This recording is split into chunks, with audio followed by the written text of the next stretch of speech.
Okay, give me a minute. I literally had to shut down my computer.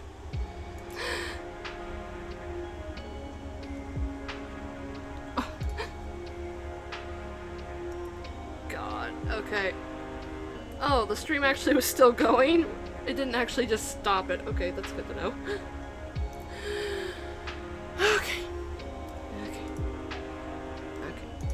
I'm gonna close some things so shit doesn't get RAM taken, I guess. What the fuck even just happened? I don't know. I've never had OBS fucking just perish like that before. What the hell? Okay, I gotta get Moo loaded back up. God damn it.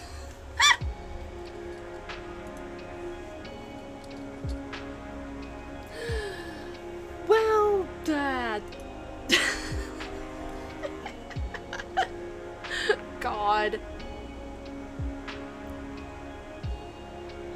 To be fair, neither have I until today. Yeah, because I don't know how it was, but the frame rate in the preview was dropping like hell, which made me concerned already. And then I just literally couldn't click anything, like, at all. It was starting to turn the window white like it usually does when it's like, oh, you're gonna have to force close this, or something along those lines. And it's like, the fuck? I didn't even do anything. So that was a fucking thing, it was, apparently. I gotta get, Moomoo's taking age to load up. It's not like I've done anything really intensive on my computer before I started stream. I literally was just on my browser. That's all I was doing. I was just like fiddling around on my browser, that sort of thing. God, my nose is itchy, but it's not letting me sneeze. Ah.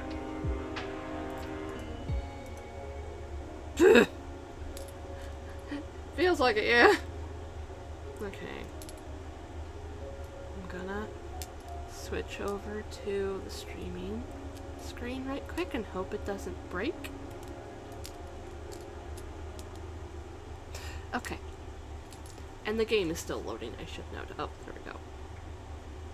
Okay. Whatever. That's okay.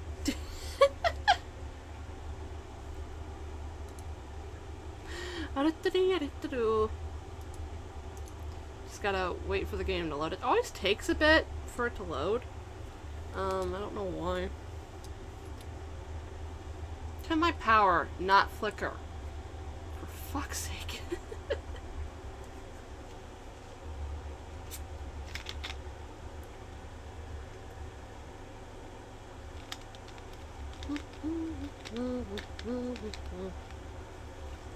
This is... come on.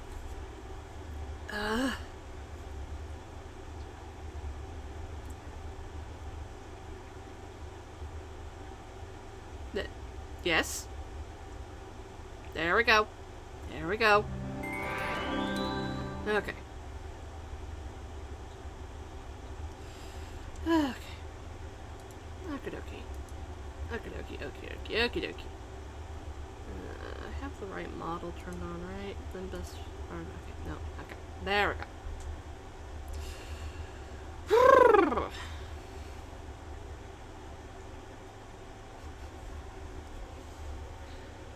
Okay.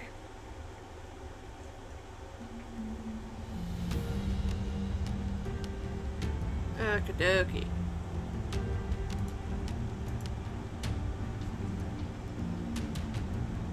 Okay. Oh, also, I have, I have reached affiliate, because I got a notification about it earlier. Though I do have a few things I need to sort out before I can actually get it. Because it doesn't seem like I can access, it doesn't seem like I can access the emote stuff and the channel redeem points without, We meet again. How many times would you say we've met? Thank you. I still have to enter the tax stuff, which I haven't, I'm very stupid, so I'm gonna get some help with that from either my mom or one of my best friends. But I'll sort that after stream. Where's the fucking game window? There it is. I'm really happy. You can't see my mouse, but it's freaking out. Okay,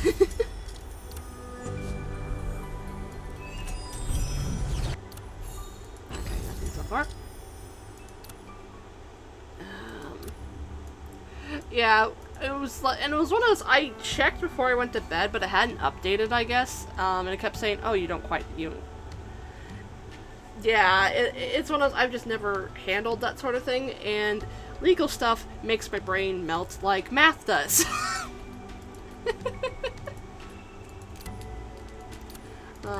I just don't know if it requires any, like, specific papers that I think are, in a lockbox somewhere in my house. It's one of those, I don't know. Okay, go away, fly. Jeez, okay. I clicked up the window, shit. Okay.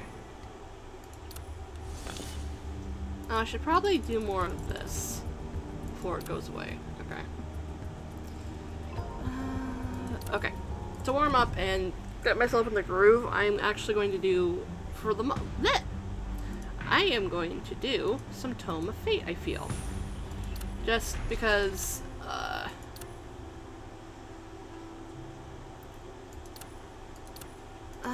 don't know, I don't remember. It's been a while since I set up my PayPal, so I would have to try and remember. I do know that there is a problem with my PayPal account that I have to contact support about, because whenever I've tried to get, like, because for our friends, I can't necessarily, I don't have a, that stupid debit card they can let you get, okay? And whenever I've gone to get it, I'll get to where it's like, oh, let's send you a text to verify your identity. I click it, and then it goes, oh, there's a problem with your account. Please contact support. And I've just not gotten around to finding out what the fucking issue is. I have no clue.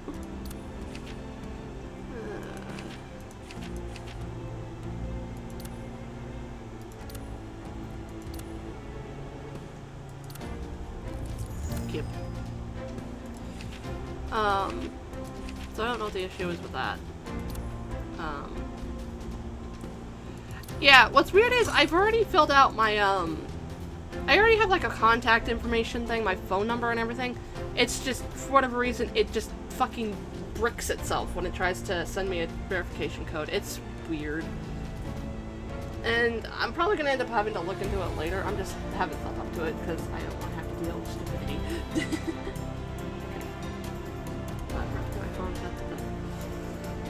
Okay. Let's be specifically this. Okay.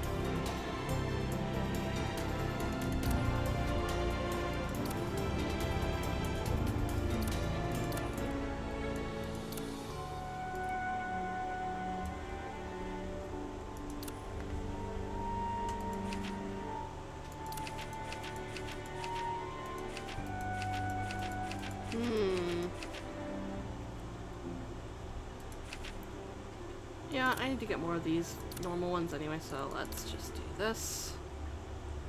Yep. But yeah, after stream I will properly get that stuff, everything sorted out. Well, not the PayPal stuff, but the affiliate stuff, just because I was just like, I don't need to be frying my brain shortly before stream with tax. With taxes, blah.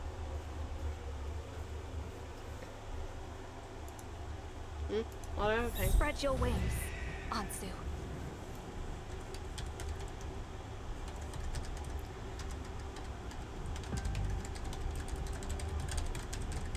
Okay.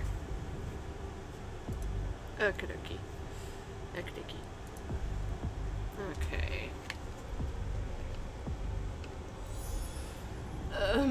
Give.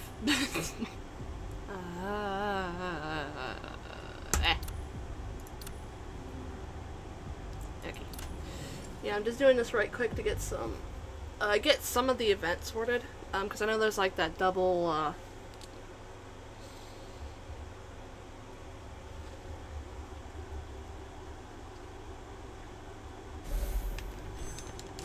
oh god. Complete insight.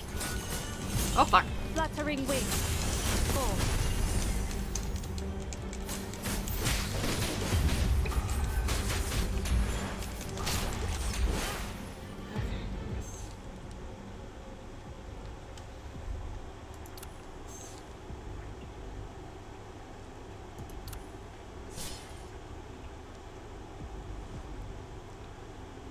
Oh god. Okay.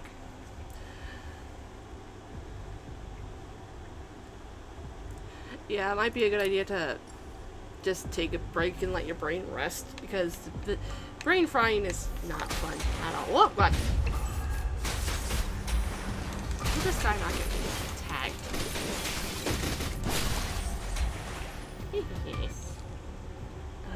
No, give me what I need. Give. Event.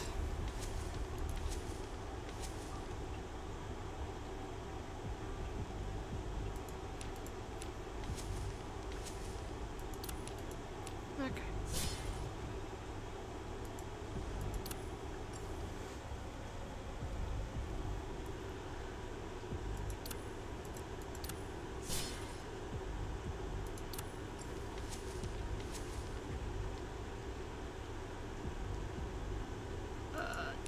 None of my business. Okay.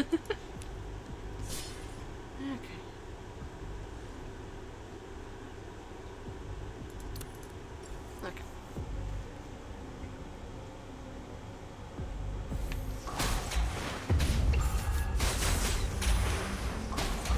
Flight through the drifting clouds. Over the records of the earth below. Let me make camp. Reduce that. And that.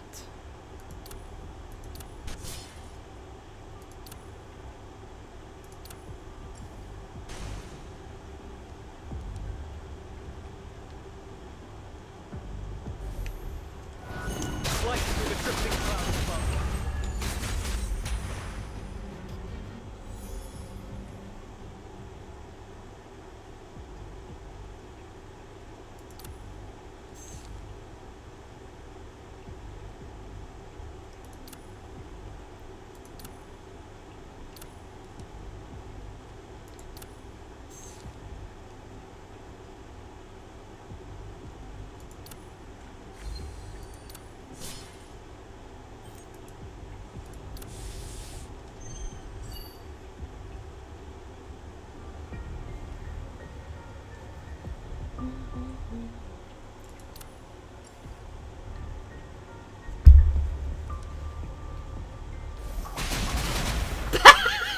Didn't even need to do anything.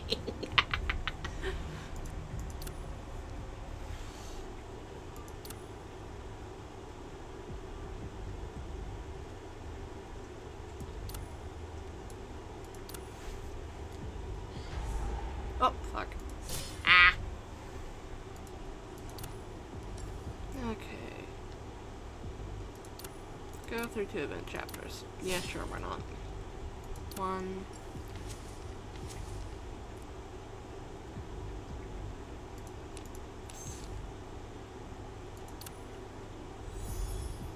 That works.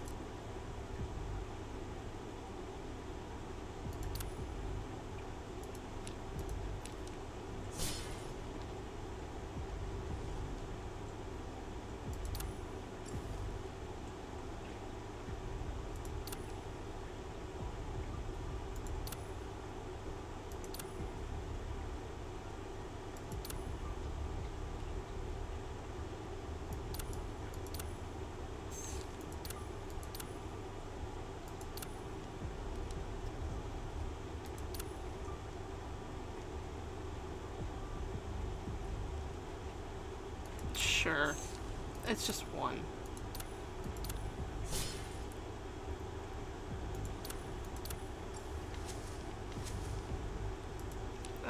Get hammer of reformation?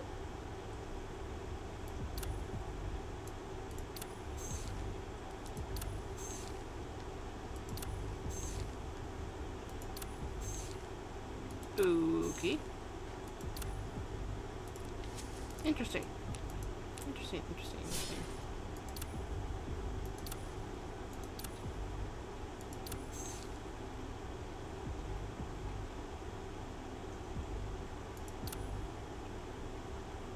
Okay. Okay, I just need like 2 more of the time PCs. Okay.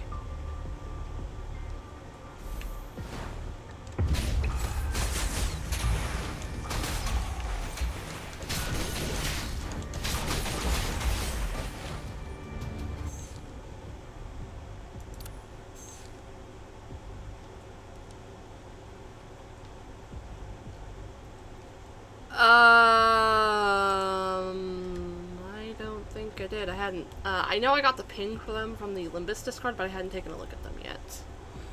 I did see something about someone being a hybrid of like 3 different fucking types. Yeah. Yeah.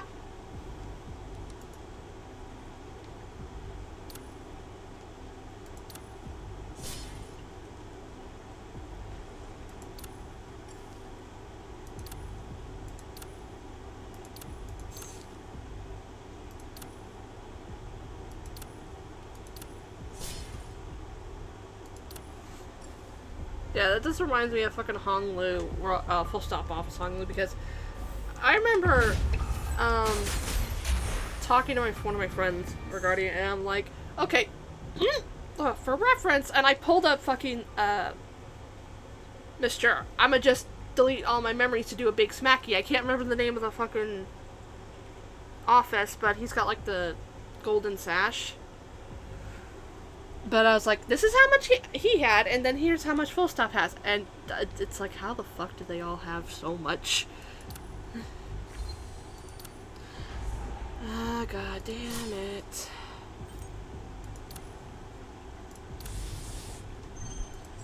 Also, oh god.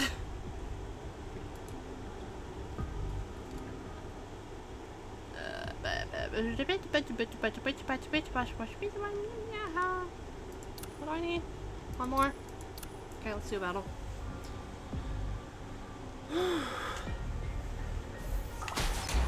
Do not attack strength with weakness. Do not attack strength with weakness.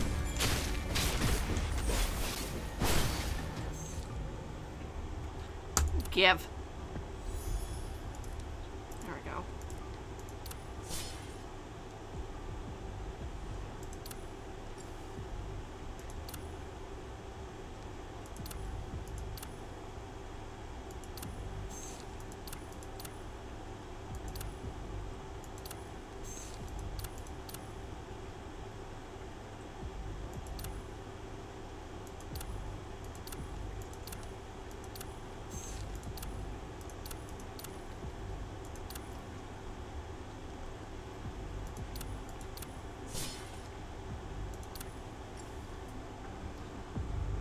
I also need to look into what, Onslaught. End it all. Fluttering wing. Fall. Looks like you brought. Now is the time to turn the tide.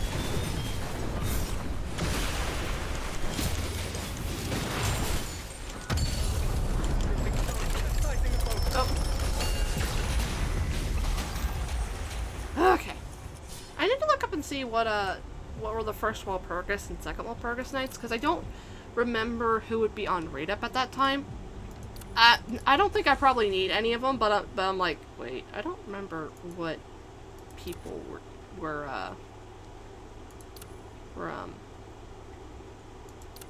running at that time.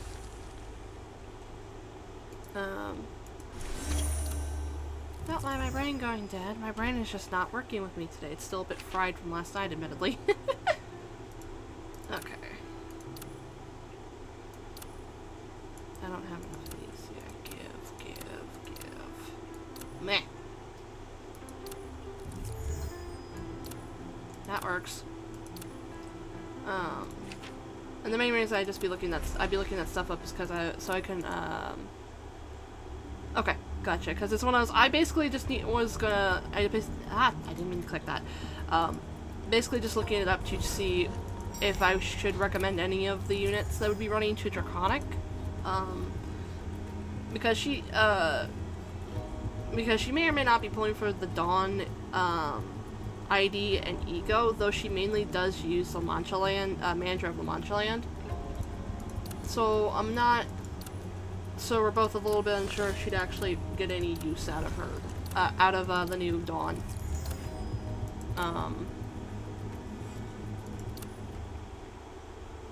know I'm gonna be pulling, but that's just because I like collecting Walpurgis stuff, and I have like, I'm torn between just grabbing Wing Beats or also grabbing the Bleed Ego that Rodian has. in case I decide to build a bleed team using Blood Fiend Rodian. Blood Fiend Rodian, I can't word. Okay, I gotta restore my shit. Give. Not gonna use that just yet. I can promise one thing for you. Well, maybe you should think of it as being like me granting you a wish. It's a bit embarrassing to say this, but as long as you don't ask for some miracle like turning black hair white, growing horns on horses, raising the dead, or making bones bleed, I can probably make it happen. Okay. No, I remember. Similarly, I'd like you to promise me one thing as well. I hope you can live a long, stable, and healthy life. Okay. For a moment I was like, wait, I need to use some of my my shit on some of my affection stuff on a character, but then I realized, wait, I'm gonna be saving for saving those for phenomena.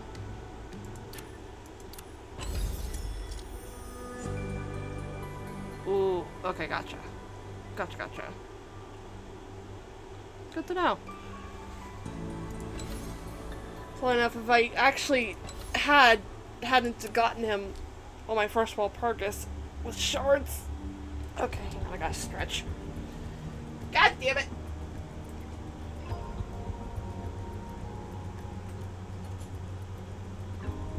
My back does not want to pop, oh my god. I probably would be pulling for him, but I already have him, so. Yeah. I think that too. Yeah.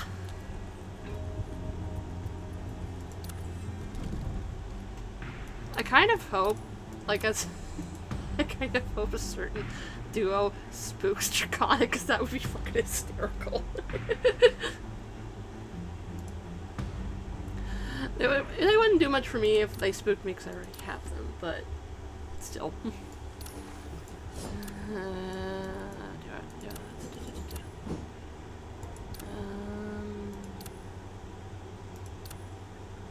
Do I have the shit to enhance this? No, I don't. Okay. My brain needs to get itself into gear. Oh my word. Not used to streaming today, so my brain's like, huh? Give. Give! Oh my god, okay.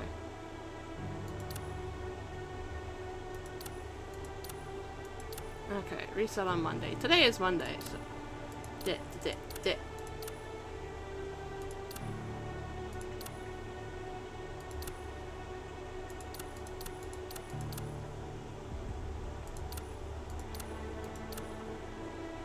Really?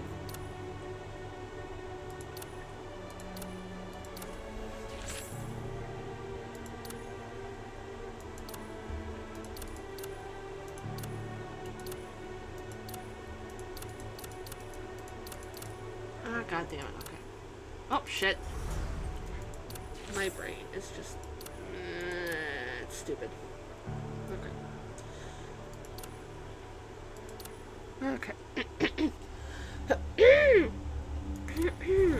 My apologies.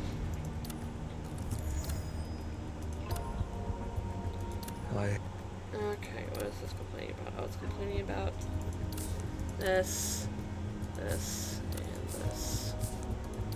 Okay.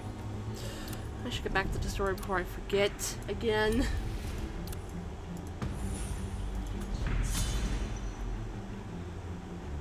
Ooh. Ooh, okay, that's good to know. I do know I eagerly await if they ever go back to the Full Stop Office world from Heathcliff and Honglu's Walpurgis, just because I would really like to see the Sinclair from there become an ID. Like, I don't even know how he could interact with either of the two, but it would be nice. What is my brain doing? Where is my... Okay. That. Anyway. My brain's just... Dungeon. Right, we left off on finding out the Tanley clan Almost got murderized. Oh. Him. Thousands of years ago in Qingyu City. Night has fallen, enveloping the land in silence. All living things have long since drifted to slumber. Sorry if me moving my mic was audible there. I just realized it wasn't pointing at me, which I need to... okay, there we go.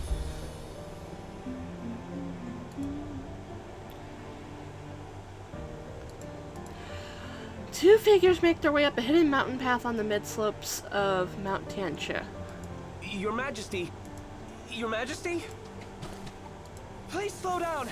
I'm not built for running. The figure ahead finally pauses.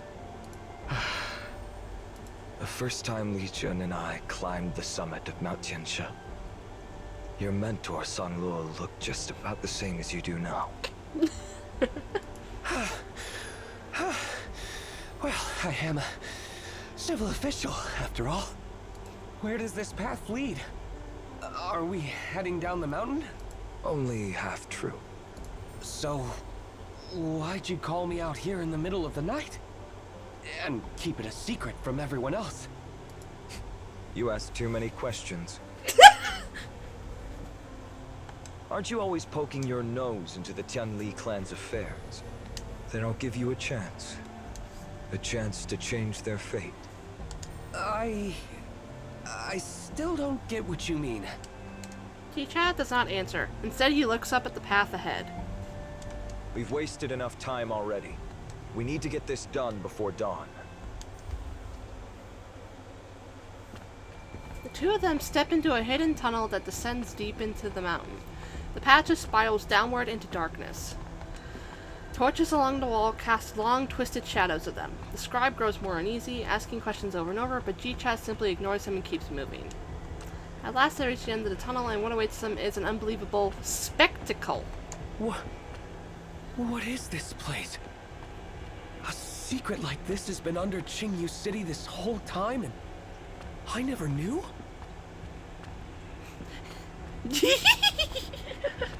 You should consider yourself lucky you didn't know. If you had found out earlier, you wouldn't have lived to see tomorrow. Who could have pulled something like this off and kept it a complete secret? Who else? I gave the order. This is the so-called paradise. A sanctuary untouched by commoners. The royal family has been working on this place for years. It's a utopia, where those blessed with immortality can live forever. I can feel the fucking sarcasm from him.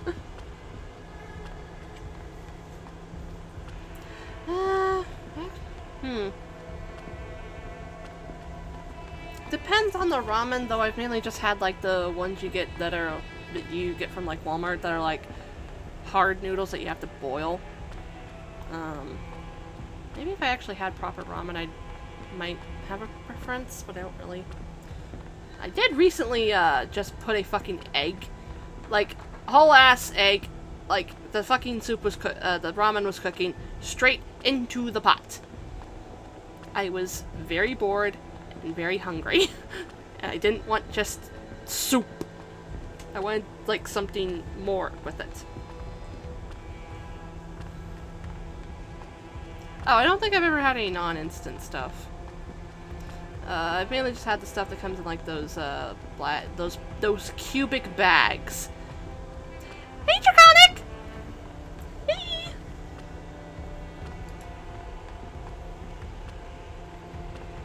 I believe you have arrived in the middle of Ji-Cha and his new scribe going to bail out the Tianli clan.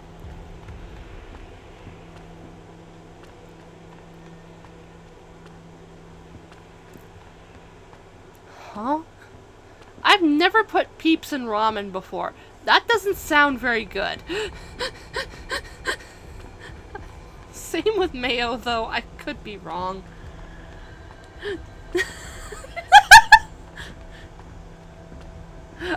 Oh, I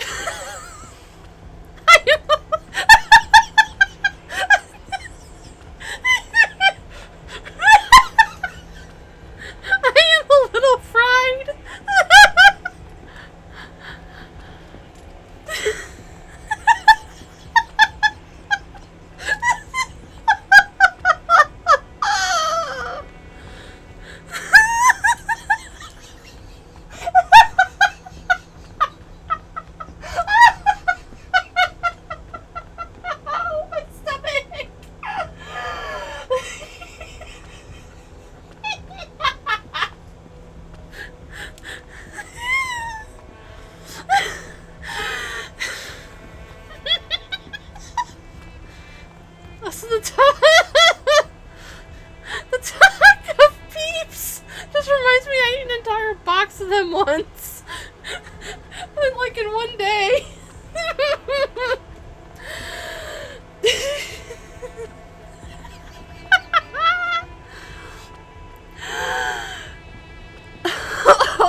gotta breathe. I can't breathe. Holy shit. Okay.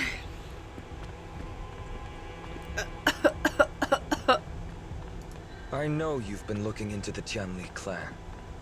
You've noticed how so many of them have disappeared without a trace. But no matter how hard you searched, you never found out where they went. Well, now you have. They're here, forced to dig tunnels and build palaces for the royal family. Beneath every single patch of land in this paradise lies a Tianli clansman, bled dry. Now that the Eternal Palace is finally complete, the Tianli clan has outlived its purpose. Tomorrow, the royals will cut all ties with the mortal world and move into their eternal sanctuary. As for the Tianli clan, now that they're no longer useful but know far too much, what do you think will become of them? Enough talk. Those immortals will be drinking and feasting all night. They won't be paying attention to anything else. Let's get this done while they're distracted.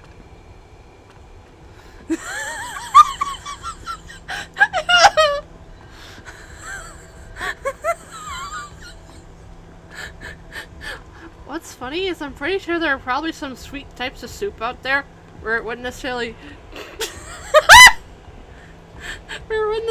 be all that weird, but I am not in the mood to fucking Google that shit. If you drag this out, your head will roll right along with the clansman's. Deep within the paradise, in a hidden dungeon. The stench that fills the place and endless echoes of cursing voices drown out the faint melody of string music drifting down from the grand halls above.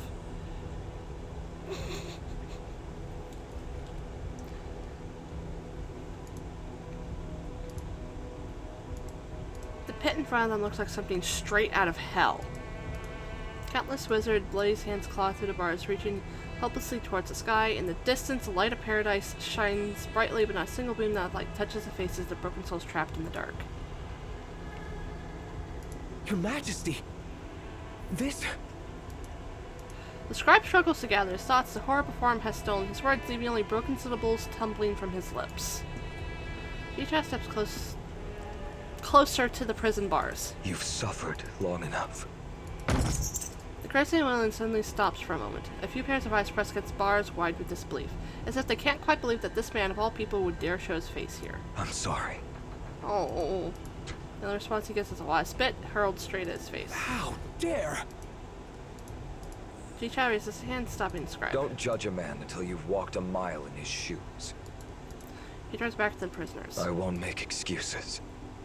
And you don't have to forgive me. Oh, that. Malta, what?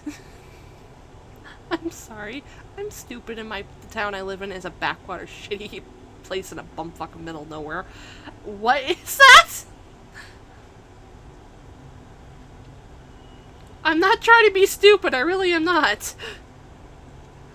I've never had one of those. I just realized I was on the no brain cells screen for too long, or no brain cells expression, whoops. At sunrise, the royal family will have you all executed as a sacrifice to mark the completion of the Eternal Palace. That's all I have to say. Whether you believe me or not, whether you stay or try to run, it's all up to you. Chicha takes out a bronze key and unlocks the intricate lock on the door. But the Tianli prisoners stay still. Why aren't you leaving? His Majesty... Burly, one-eyed man steps forward, walking straight towards Chicha. Whoops, I accidentally clicked. Stop right there, what are you trying to do?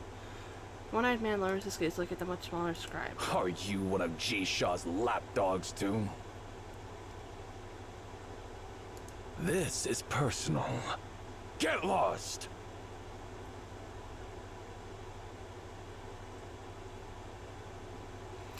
I'm sorry. I don't know that either. If you weren't so weak, I would have ripped her head off already. The scribe swallows hard, his face pale of fear, but he does not back down. You want to get revenge on the Emperor? Move. You know exactly what I'm gonna do. My family's gone. All 6 of them. My clan. So many dead. The blood of the Lord of Weaponry. It's all on this tyrant's hands. Chi stays silent, turning his back on Tianli prisoners. The strong man's anger flares, his single eye burning with rage. Coward, face me and die like a man! Sir, he's fucking immortal. Polenta. I feel so stupid, but the only thing I can really think of that sounds similar to that is I've had oatmeal. That's about it. However, the scribe steps in his way. I'll say this one last time. Move. I can't. Things might not be the way you think they are. I've gone through every record, every decree, and every archive from the years before and after Li Jun's regency and His Majesty's return.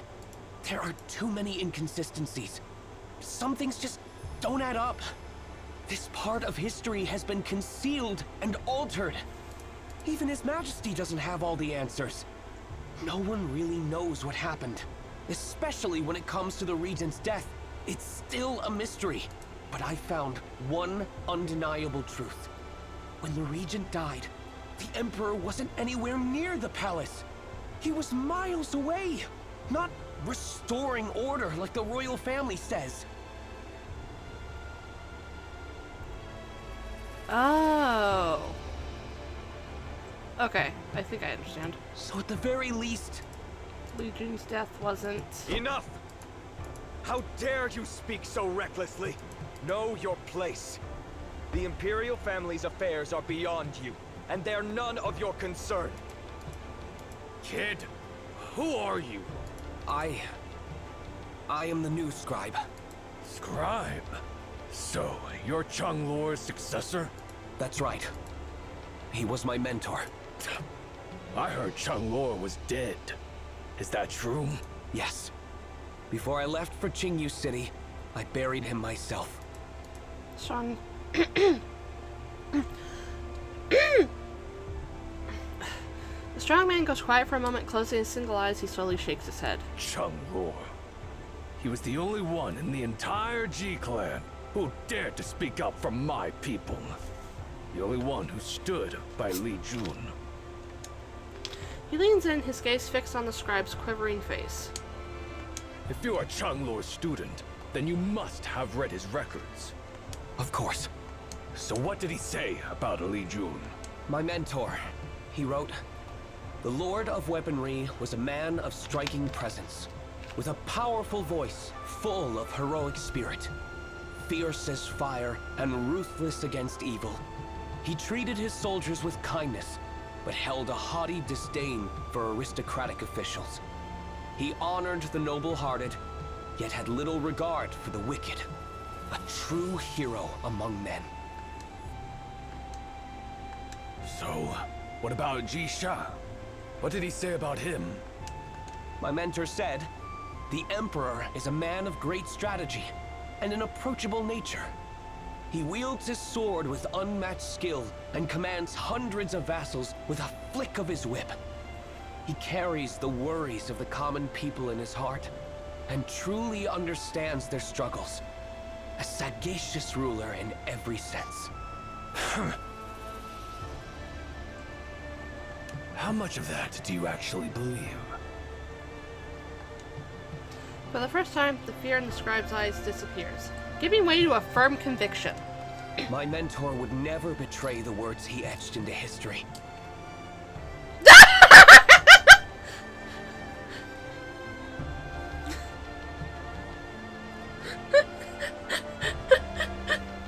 To be fair, both me and Cookie are fucking from the Midwest? Mid-South? He's in fucking Mississippi. I don't know.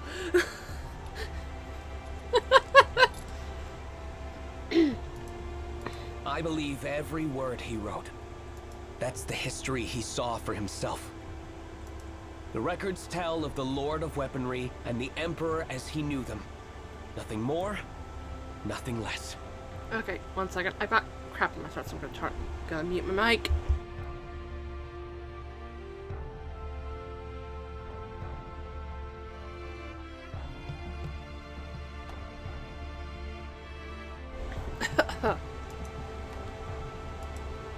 Hey, Jisha, you'd better thank this kid. I'll let you keep your pathetic life today, but only because of Chengluo. Everyone, move out. Led by the strongman, the Tianli people begin their exodus, supporting their elders and guiding their young as they move forward. Their eyes burn with hatred at the sight of Jicha, but they are too weak to do anything about it. All they can do is help each other along, making their way towards the exit above. Wait, The strongman turns back, his eyes still burning with clear and hidden hatred. this belongs to you. Take it back. Jicha tosses a small object his way. The strongman catches it, then stops cold. Resting in his palm is a seal. He turns it over, and on the underside, the words, "Justice of the world are boldly engraved. That's from back when the Lord of Weaponry was regent. Death is finally back where it belongs. All right. We've wasted too much time. Let's go. As the Tianli people disappear into the distance, Jicha turns to the scribe. Hey, kid. I owe you a thank you. Sun Lo really did raise a good one. Bringing you here wasn't a bad call after all. Wait, you mean you saw this whole confrontation coming all along? You're giving me too much credit. I'm not some all-knowing god who can predict every little thing. But I can make a solid guess about how people will react under certain conditions. I just put the right pieces in place and adjust as things unfold. That said, you went beyond what I expected. You did great. When the sun rises the day after tomorrow, meet me at the foot of the mountain. No questions for now, okay? Yes, Your Majesty. After the scribe leaves, Jicha looks up at the towering, brightly lit, eternal palace. Amidst starving souls in frozen plight, royals revel in opulent delight. On paths where bones silently scream, their excess drowns in a lavish stream. A path paved with injustice can only lead to ruin.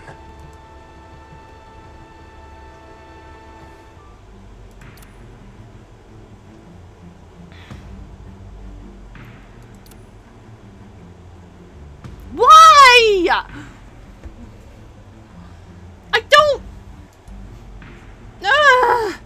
don't have a third member of my team set, but why?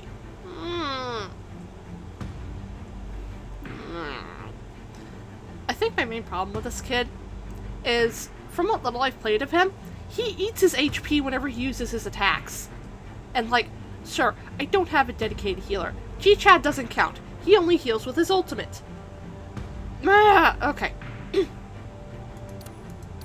I can pick who at least starts. Okay, I gotta grab my controller.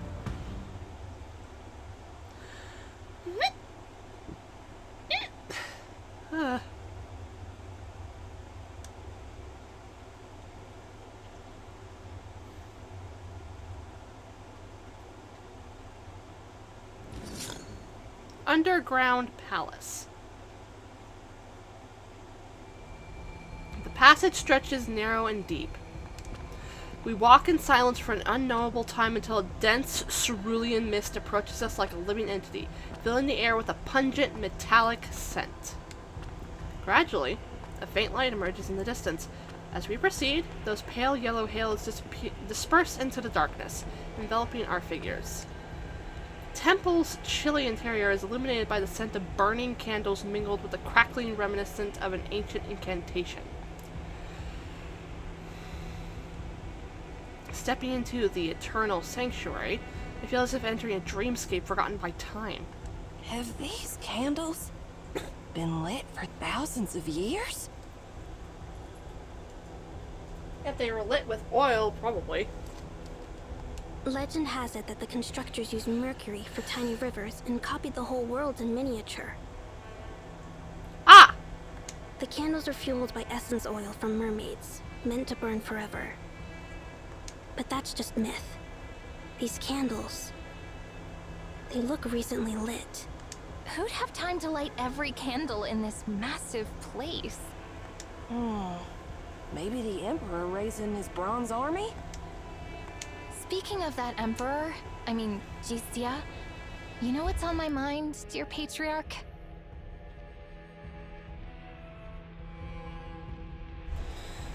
We're not the only ones near your ancestral home. But why did you pin it all on us? That guy who showed up out of nowhere in your home, he's way shadier than us. Don't you think? Shouldn't he be your prime suspect for stealing the heirloom? Left momentarily speechless by Azzy, Li Chi hesitates before murmuring a quiet reply. Maybe he's just more likable than you lot.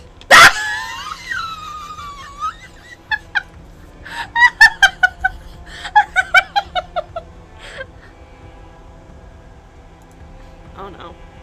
Oh no, what's the thought?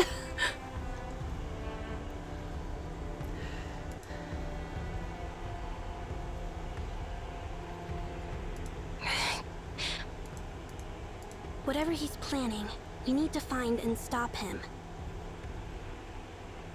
But do we actually have enough people for this?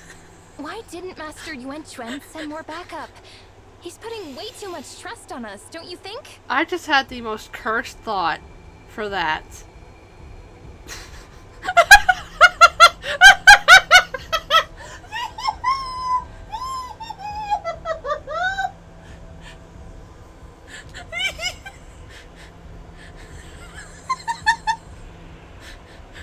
What's funny is I was thinking, oh, so basically if you have enough milk and a strong enough blender to blend, like, say, a pound of meat?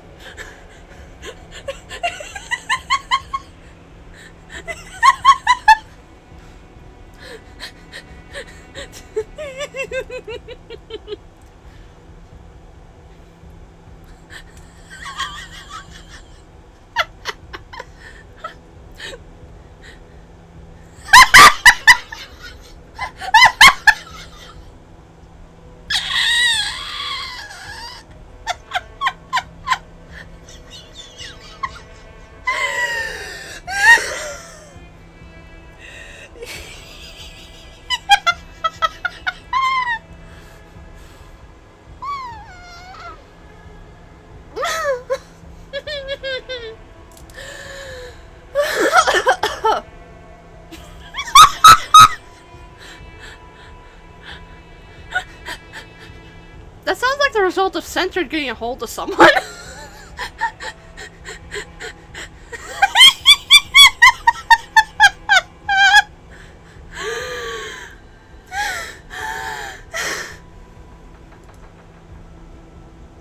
No, he hasn't put any trust in you, Atsu.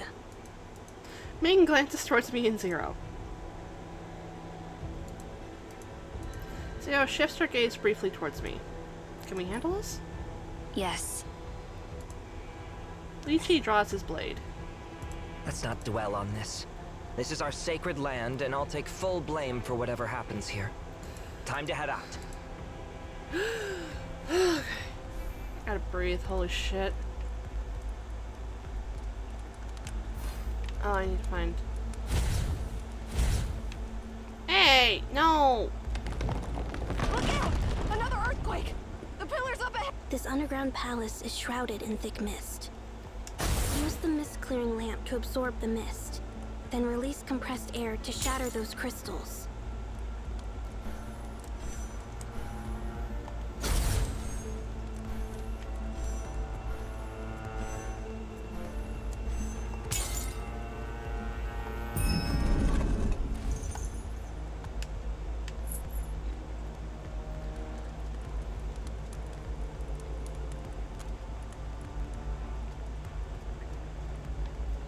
Seriously? How big is this palace? Carving a city into a mountain's core. Ancient engineers were next level genius.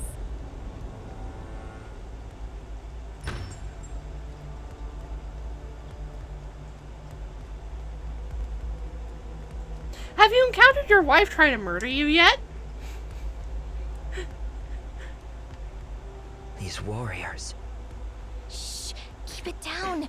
Let's not attract their attention. Wait, there's a guard up ahead. I will say I would recommend possibly pausing to make sure you have at least one sinner, or at least a good chunk of your sinners, like IDs for them. Just because that stuff can really bottleneck you, the further you get. As you've been finding out. Is this big guy dead or just napping?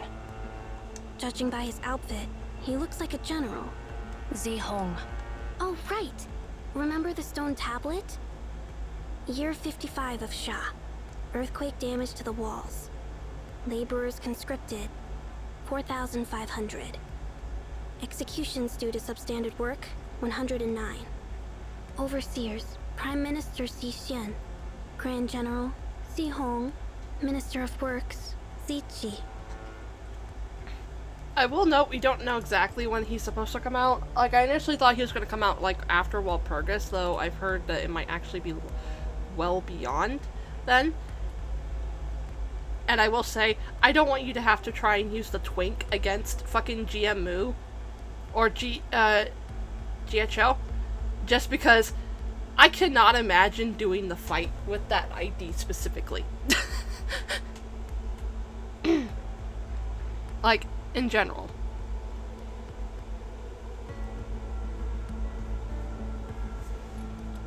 Oh, I just realized something. Hang on. I just realized I didn't have a certain thing pulled up. Fuck. Yeah, so I will say I do recommend, if you can, assuming he hasn't pulled the funniest fucking thing ever and spooks you, I would recommend, depending on how long Walpurgis runs, trying to maybe just shard for maybe full stop, just so you have something better than the fucking Twink. The fucking Twink who you keep having issues with because he's got singular coin rolls and he loves to fucking lose them. But that's just my general advice, because I have not used any of the other available IDs for him to really know what would be good. I do know that to me it felt like Jiamu was balanced around, like, her weaknesses around his skills specifically, because he actually hits her pretty well, but I could be wrong. I still need to get Reindeer Honglu, but I haven't done that yet. Okay, where was I going?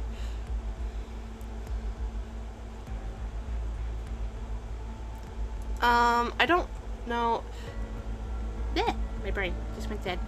I think there's also the issue of, if I remember correctly, she doesn't have, you don't have, like, 7 worked on IDs, do you, Draconic?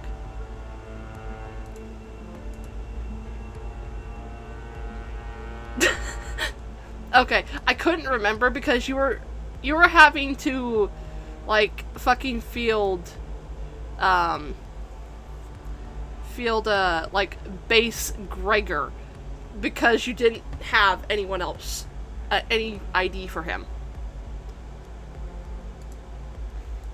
So, this guy is Grand General Zihong? If I recall correctly, Zihong was once Xisha's right-hand man. During Li Jun's reign, he rebelled against Li Jun and captured him. Just another immortality-obsessed coward. Shh, let's not disturb them. Who knows if they're out cold or just napping? Let's keep moving. And you, Professor Ming, save the history lecture. We're not on a field trip. I see a massive gate ahead. Let's check it out. Let me kill him, damn it!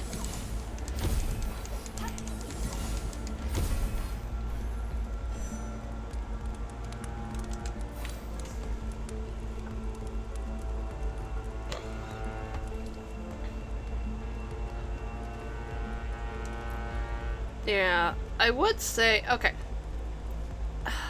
Okay, you don't have a Yisang ID, do you? This is, yeah. Because I do technically have 2 recommendations for him, for Yisang specifically, if you were wanting to get one for him. One is Walpurgis and one isn't. Oh, I forgot. I'm sorry. I don't remember because I know I don't have that ID. I legitimately forget. I forget! I forget! My brain likes to blank out on who you have.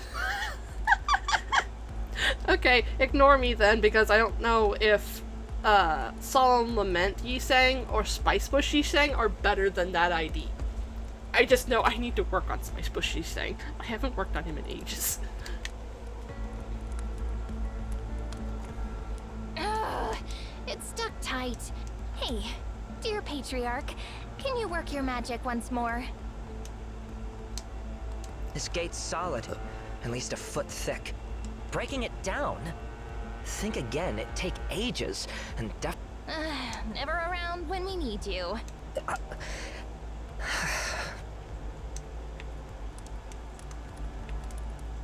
That guy's head will have fucking vanished.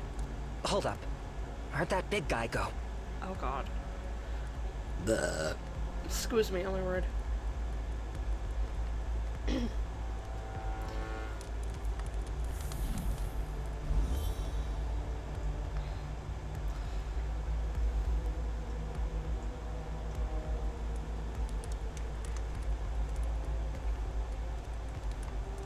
The fog is thick here. Hold your breath and be careful. Shh. Keep low. I heard something above us.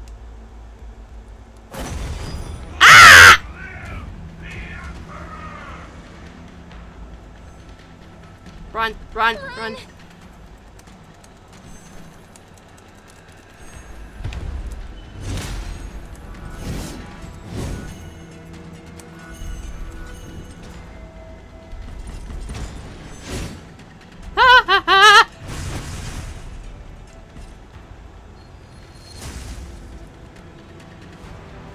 Can I keep moving, please?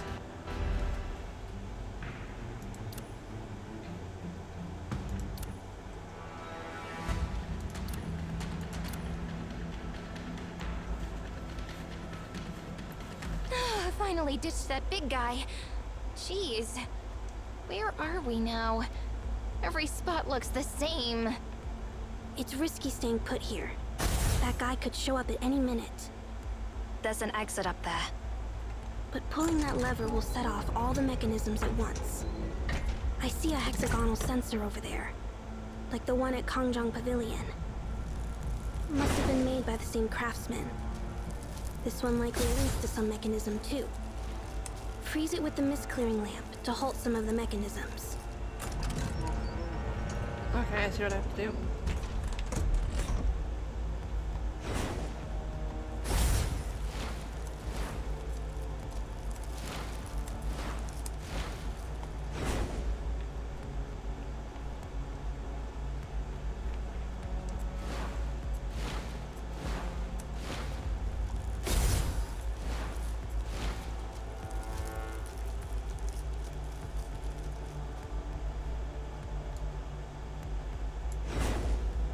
I think I did that correctly.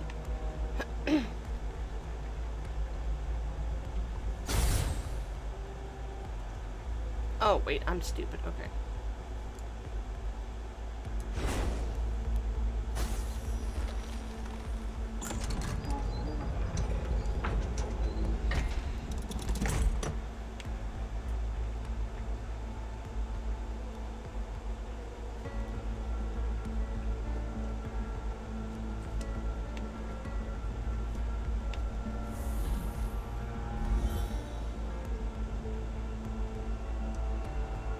Hold up.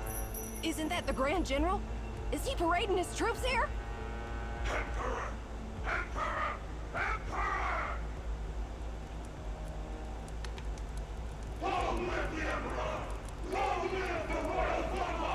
Talk about zealous idiots.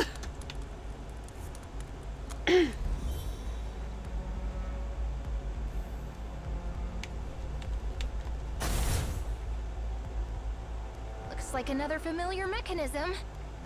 Remember what I said? Scope out the area and figure out which mechanisms to activate and which to leave untouched.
You, depending on your luck, you may need to possibly just accept, not getting both of them this wall progress.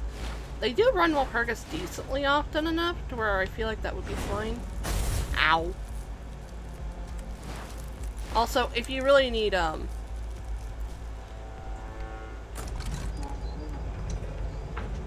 use, full stop Heathcliff, I do have him on my support. God!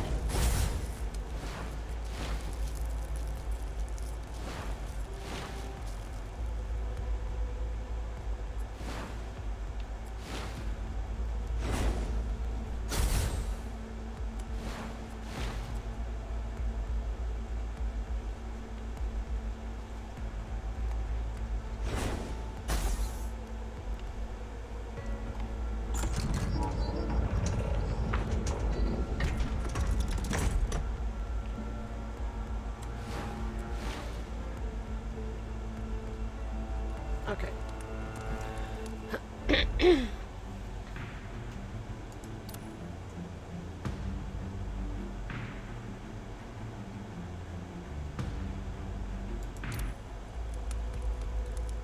Really?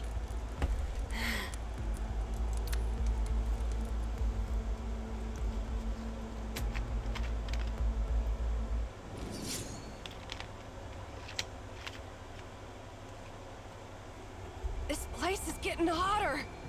Even if those bronze zombies are immortal and have lost their human side, they can sense the heat rising, right? Seriously, how did Jisha's architects get away with building the Eternal Hall in this oven?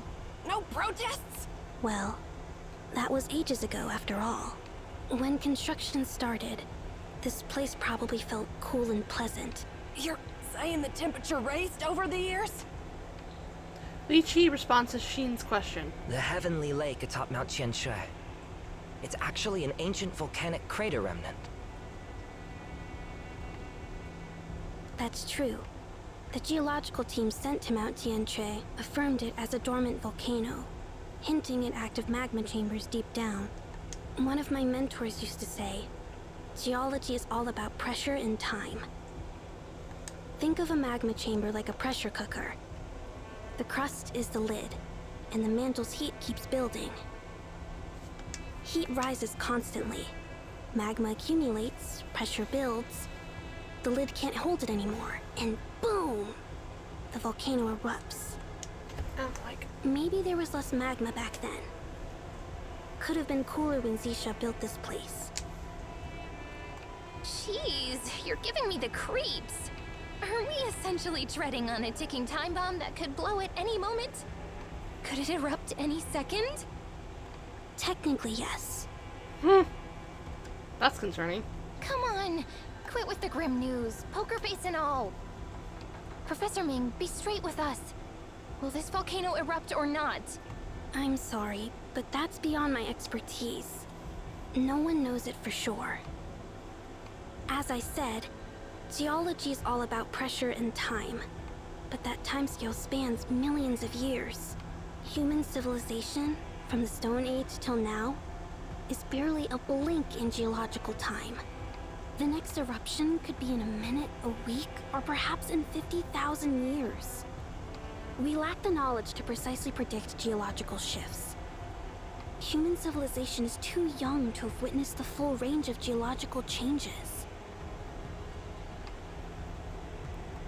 Ming. Ming suddenly falls silent, contemplating something. Phew. Can we wrap this up? Your lecture has given me a headache. Wait, something doesn't fit. What? You spilled all that and now you're saying you goofed up? Quiet, Scene. I think I figured out why Zisha came here. Her words bring us all to a halt. Stop the cryptic act. What's the deal? If, and it's a big if Mount Tianshui erupts again after being dormant so long, what will happen? What will happen? We get roasted alive, obviously. Roasted? We'll be vaporized. Not even ashes left. Ming shakes her head. We're standing on a lava chamber, with Heavenly Lake right above us. If Mount Tianche erupts, it'll vaporize the entire lake. Yeah? Then what? Then what? Is that a coconut between your shoulders? Even I get it now. The whole lake's filled with cerulean water.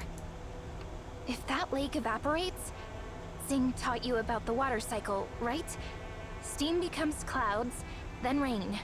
If cerulean water gets up there, the wind will spread it everywhere. The whole world will be infected.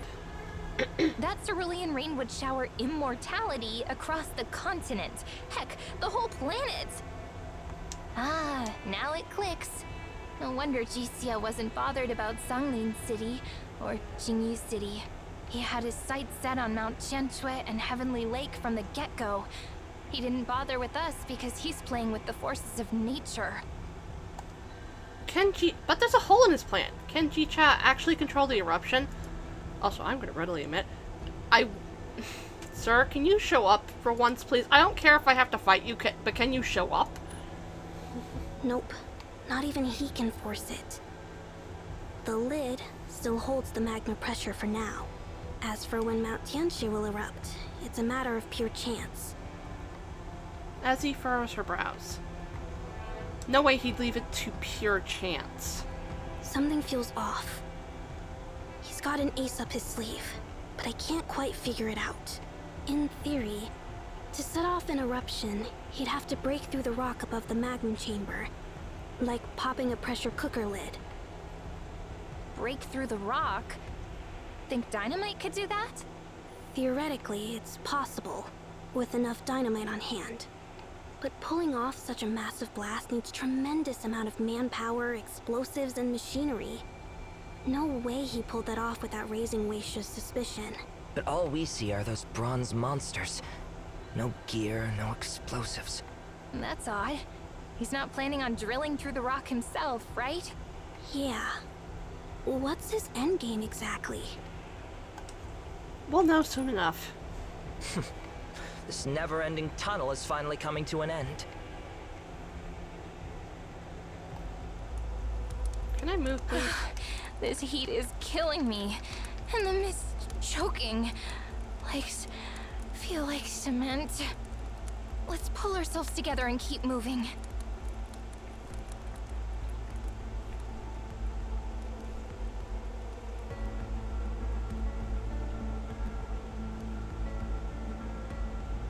Bronze bodies are strewn all over. These sword wounds look familiar. Was it him? You! I knew it wasn't imagining things.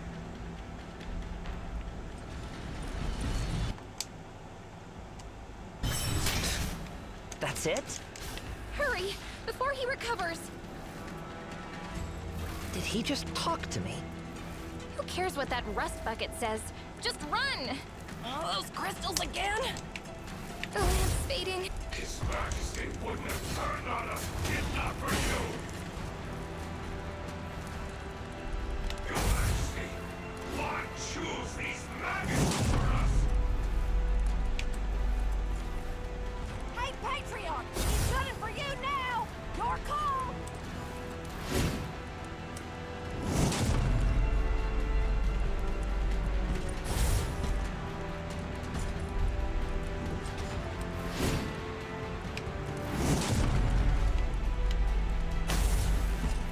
Path's clear. Don't engage, just run.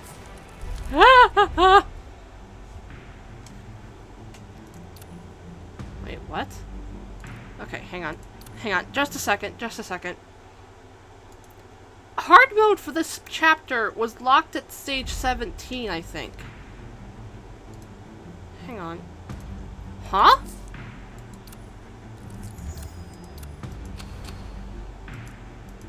I'm not even... I'm confused.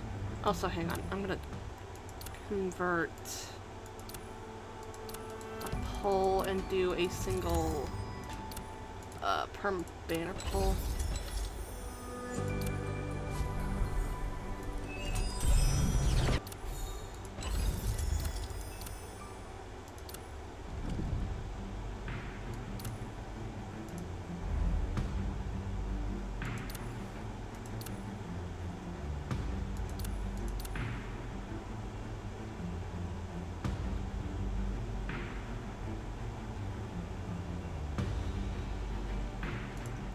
Also, once I am done with the story, I can probably look up what units he has, because the only main ones I know that Hong Lu has that are pretty good are the Twink and Full Stop Office.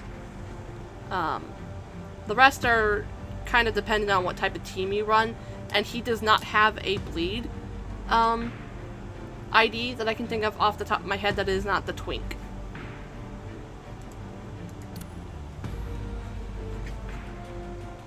But yeah, once I'm done with the cutscenes, I can take a moment to look that sort of thing up.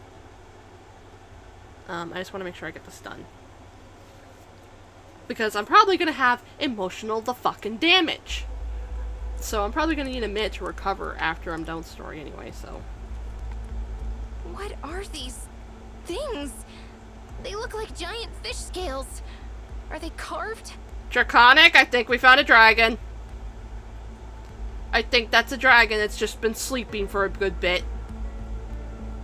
Huh? Could it be those imprisoned here were so starving they carved? Starving? They're bronze monsters with eternal life. They don't need food anymore. Then why carve huge fish scales? And made them so delicious? Sheen! It's delicate. Still, were they really carved? Li Chi's face turns pensive. What's wrong? When I heard you talking about geology, time, and stuff, it made me think of the cerulean crystals we used for crafting weapons. What about those crystals? I mean, the thing that brings the cerulean water. What's it called again? A beacon? Has it ever been activated before? Of course it has. Didn't we already know that it was activated in GCS time? No, I mean earlier. I'm not an expert on your fancy theories, but from what I've heard, the beacon and anomalies don't have much to do with humans, right? That's one way to look at it. We haven't figured out the triggers for activating beacons or anomalies yet. Then, could the Dragon Pillar have activated before humans even existed? His words leave us frozen in place. I've never thought about that. Technically possible. Are you suggesting... Li Chi nods. If some prehistoric creatures drank the cerulean water and became bronze monsters. That just doesn't add up. Because if they did, they'd be immortal and still around today. But there are no bronze monsters anywhere. Didn't you mention volcanic activity? How long has Mount Tianshui been active? Since around 80 to 120 million years ago, or perhaps even earlier. Its formation dates back to the Mesozoic era or beyond. If that's the case, its eruptions would likely have wiped out those bronze creatures.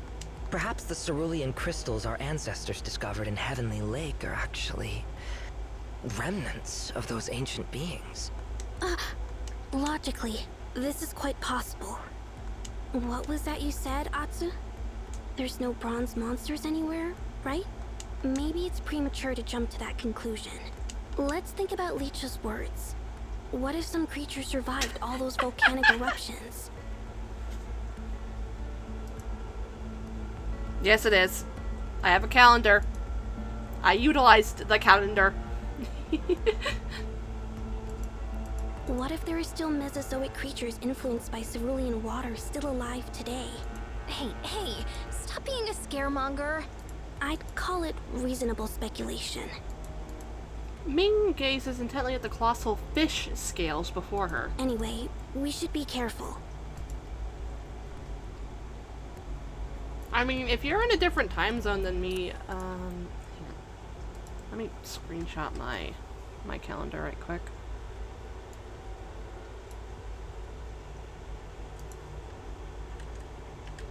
Paste, crop.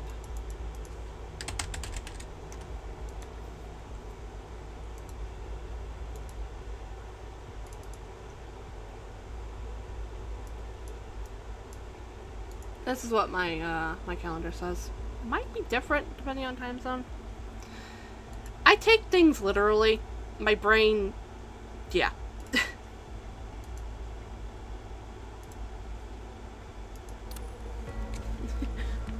my brain's like, it doesn't register the joking. It's like, oh, take things literally.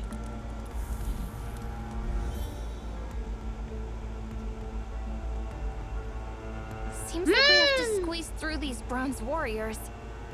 Stay quiet. Don't wake the dead. Why bother? If they wake up, we cut through them.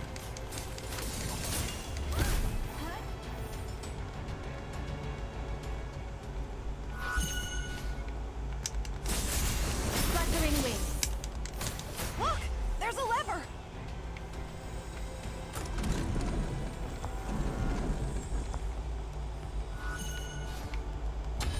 Full. This path is blocked by those bronze warriors. We've got to detour. Do not attack strength with weakness.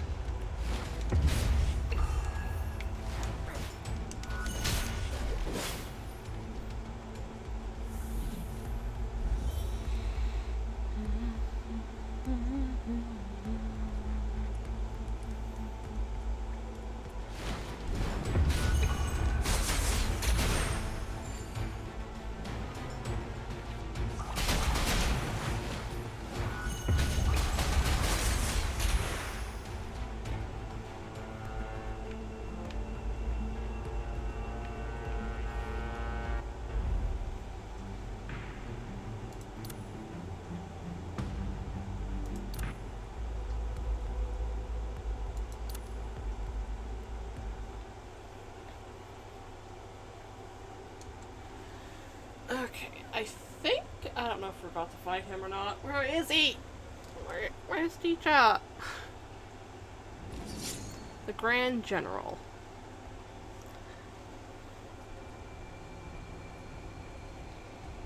Despite the twists and turns, we eventually shake off the pursuing Grand General and his bronze warriors. The group takes a brief break, weariness faintly evident on our faces. However, Li Chi remains resolute, his boldness undimmed by fresh wounds. Why were you running away? I could have taken him. No doubt about that. But if you engage him, how can we be sure an endless horde of bronze soldiers won't overwhelm us? Our enemy isn't just one general. It's the whole bronze army. I glance back at Zero and approach her quietly, asking her quietly, ah! Are you okay, Zero? I'm good. Been conserving my energy. However, On's been quiet since we arrived. I'm not sure what awaits us at the core of this palace.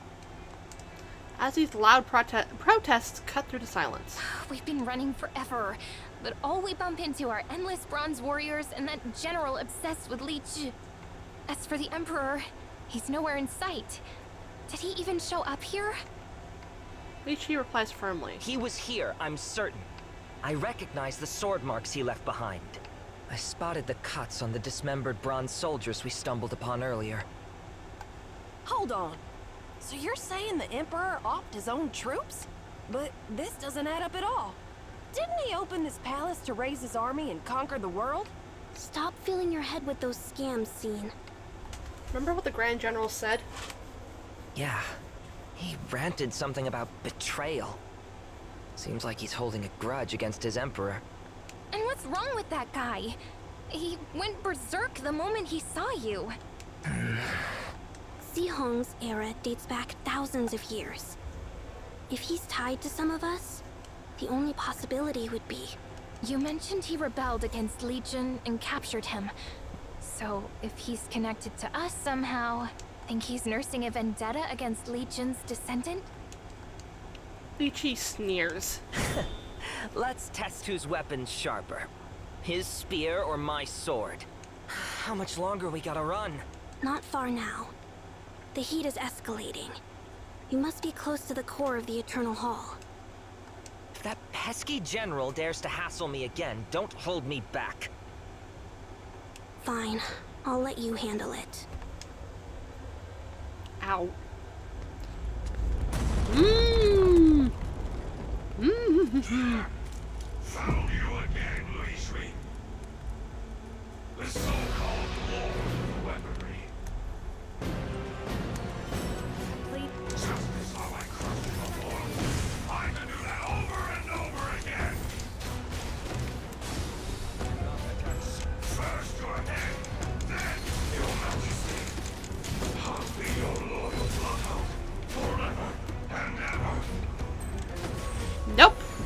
needed.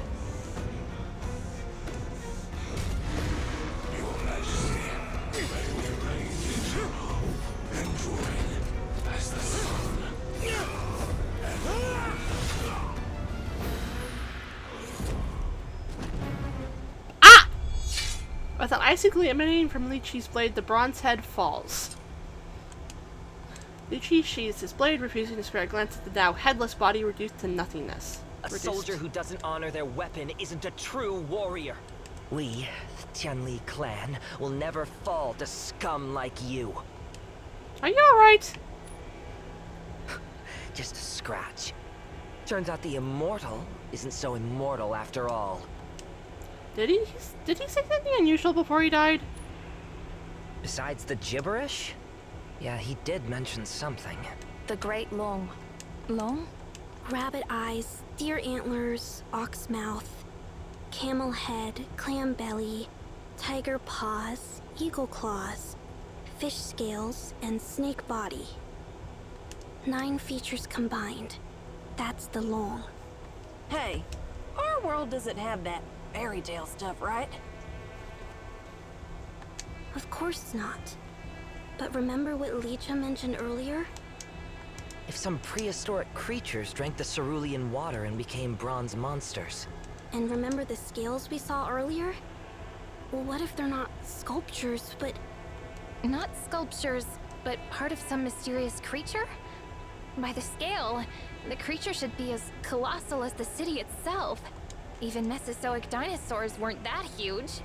Our planet is 4.54 billion years old. How can we claim to have documented every species that ever existed?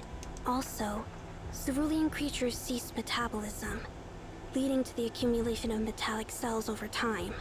Imagine such a colossal creature, surviving extinction, laying dormant beneath Qingyu City, melting with the mountain itself.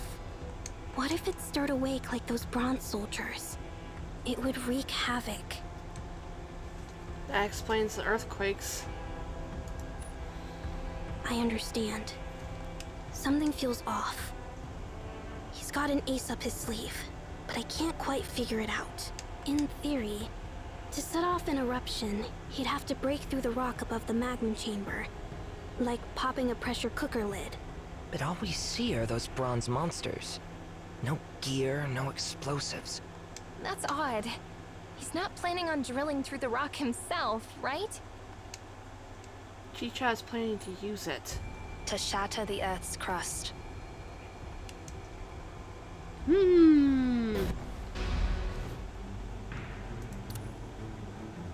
Oh. Okay, this is a lot longer than I was expecting it to be. Okay. I have a lot more to do, it looks like. Okay. Forsaken Eternity. Beneath Mount Tianxia, inside a cavern separated from the mortal realm. The structures of this eternal sanctuary, this abode for immortal inhabitants, mirrors the royal palace atop Mount Tianxia. The opulent furnishings inside exceed earthly standards tenfold. Rivers of mercury flow beside bronze mountains and pearl-studded stairs. Every earthly element is recreated extravagantly in this realm of wealth and revelry. On this day, the Eternal Sanctuary finally comes to a completion. Ji-Cha walks through the long tunnel, lost in memories of the distant past. I doubt he actually stays down there. The sight reminds him of his first unification in the Ascension ritual. However, at this coronation, his loyal vassals and loving subjects are no longer present. Lifting his gaze, he catches sight of countless pairs of bronze eyes gleaming with a cold light amid the radiant illumination. Their inhuman faces brim with unnerving delight. The foremost general draws his sword, its cerulean crystal blade glinting with a chilling light. Emperor! Emperor! Emperor! Emperor! Long live the Emperor! Long live the royal bloodline! Long live the Emperor! Long live the Emperor! Amid echoing clashes of bronze, Ji-Cha moves steadily towards the heart of the hall. Above this place is the heavenly lake, and here, right at the spot, rests a slumbering behemoth. Despite its dormancy, Jicha's heart skips a beat as he approaches it. It is a primal fear, the kind any creature feels when facing a predator. The starting point of this creature's dormancy and the reasons behind it remain shrouded in mystery. Yet, at first sight, Jicha immediately realizes that this creature is the final piece for his plans. The newly appointed scribe created a new, unique term for this creature as its name. The Luong.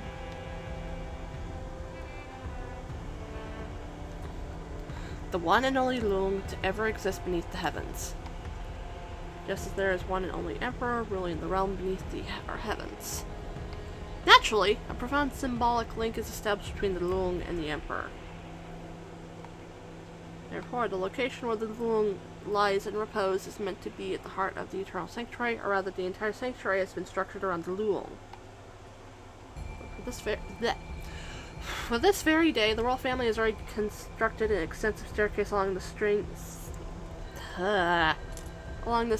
sinuous body of the Luong. I am bad with words, oh my word.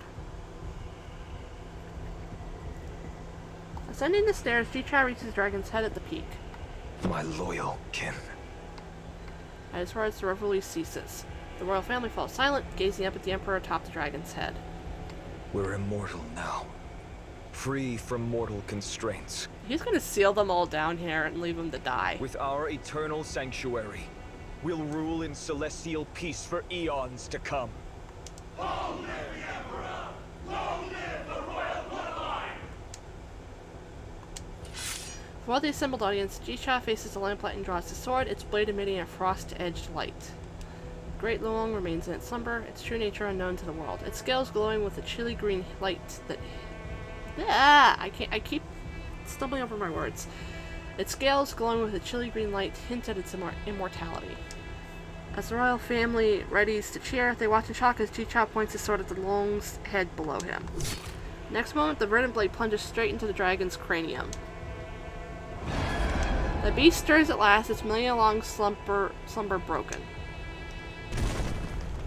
The Luong's furious roars reverberate, causing the mountain to tremble. Amidst the chaos, no one notices Jicha's disappearance. Oh shit! Oh shit! I feel bad for the dragon, but at the same time, get him!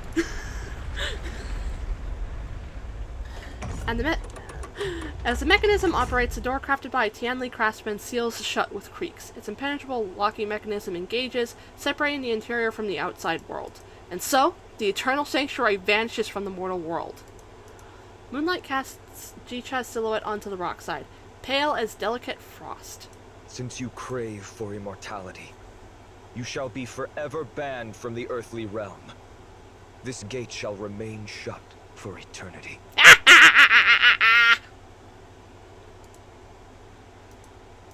A hidden slot in the gate aligns with the jade seal in Jicha's grasp. When the Tianli clan constructed the Eternal Hall, it was decreed that only the Emperor's seal could unlock this door. Now, this seal's what unlocks the curses behind that gate.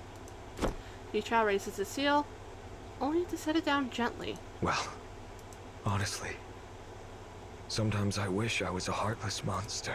Oh! Oh! Well, I'll let that kid deal with them. Oh. The sun rises over Qingyu City once again. However, Mount Tianxia is shrouded in eerie silence. At the foot of the mountain, scattered bones litter the wild landscape. For miles around, there's nothing alive in sight. On the mountain... Oh, fuck! On the mountain, once a place of endless revelry with songs playing from dawn to dusk and life drifting between dreams and drunkenness, now lies a ghost town, emptied by the departure of its immortal dwellers. Only the great river still crashes against the shore, its waves echoing through the silence. Jicha sits at the gates of Qingyu City, silent. Your Majesty? Your Majesty, you've been sitting here all night. After hours of silence, Jicha finally speaks. And you've been standing all night. I told you to meet me at dawn. Why'd you come so early? I honestly don't know. but I had a feeling whatever you left to do last night was big. Like, world-shaking big. I couldn't see it myself, but I had to be here. Just to make sure you were all right. Nice. I guess it's just the intuition of a scribe. Sorry, but I don't have the energy to worry about other people's feelings right now. Hope you don't take it personally that I ignored you all night. Of course not. It's not that serious, Your Majesty. You can drop the whole Your Majesty thing. Hearing it over and over is exhausting. Oh. The world doesn't need an emperor anymore. I don't quite understand what you mean. God. G-Chat stands up and stretches lazily, shaking off the stiffness in his body. I'm leaving. I've been tied down in Qingyu City for too long. It's time to move on. You're heading off again? Yeah. Where to this time? Where? Who knows? Just going wherever the road takes me. No plans, no destination. I've spent way too much of my life stressing over what comes next. From now on, I just want to live without a plan. So, you're not coming back? But what about the Empire, Your Majesty? Didn't I tell you to stop calling me that? G-Chat reaches his hand towards the horizon, and the morning light slips through his fingers, finding its way through the spaces in between. An emperor owns everything under the heavens. Every inch of land and every soul that walks upon it. But I'm not an emperor anymore. I'm just Shisha. G-Chat clenches his fist as if trying to hold the wind rolling off the river. When he opens his hand, it is empty, just as it has been before. Then how should I address you? Call me whatever you want. The world doesn't need an emperor anymore.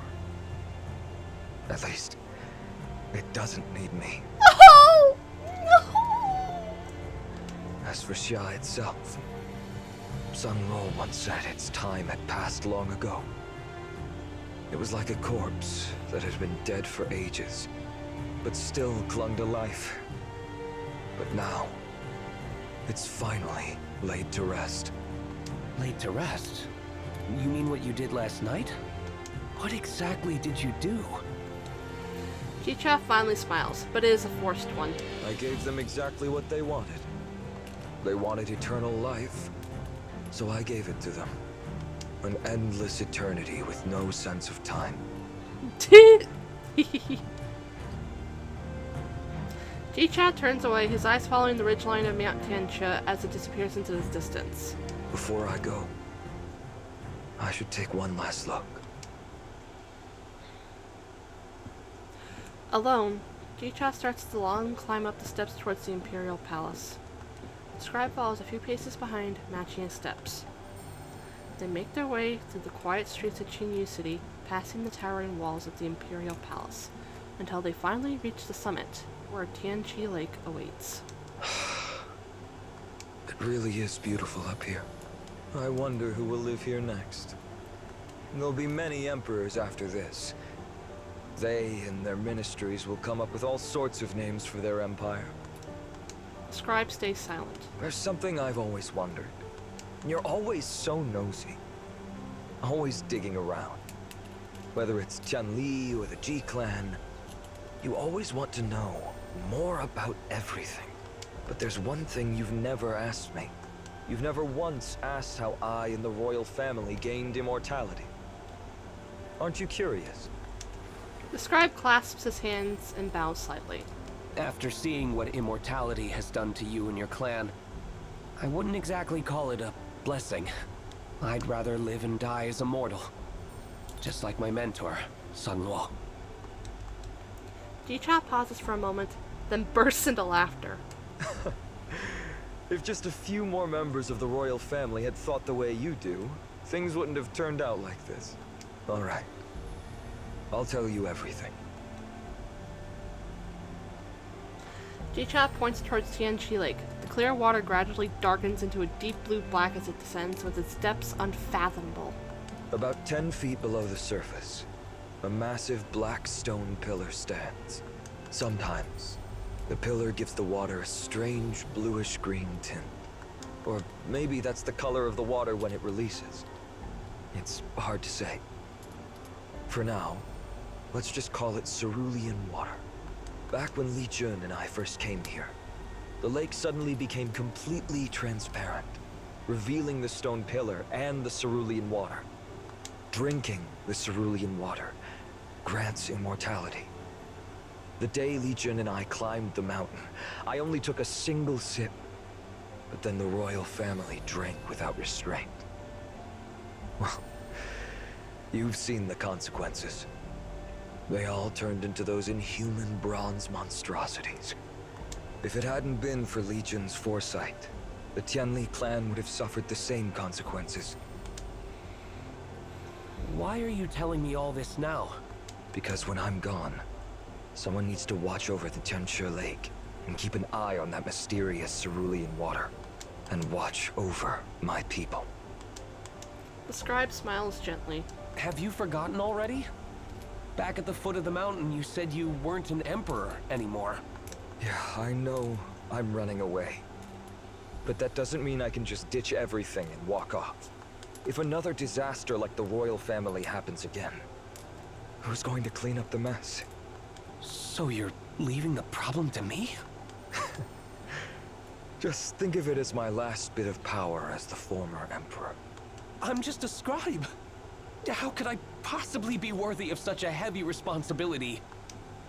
Ji-Cha's smile slowly disappears. If you had asked me about the secret to immortality even once, I wouldn't have said a word. But since you don't care about immortality, I know I can trust you with this. The two of them lock eyes for a long moment. For a brief second, the scribe feels like he is looking at the emperor he once knew, a man with deep foresight and unwavering will. Think of it as doing me a favor. From now on, don't let immortality corrupt this world again. Oh, fuck! Ji-Cha's voice is calm and deep, no trace of command, just exhaustion he can't quite hide. In that moment, he seems less like an emperor, but more like an old man making sure everything is in its place before heading out on a long journey. Finally, the scribe lowers his head in a deep bow.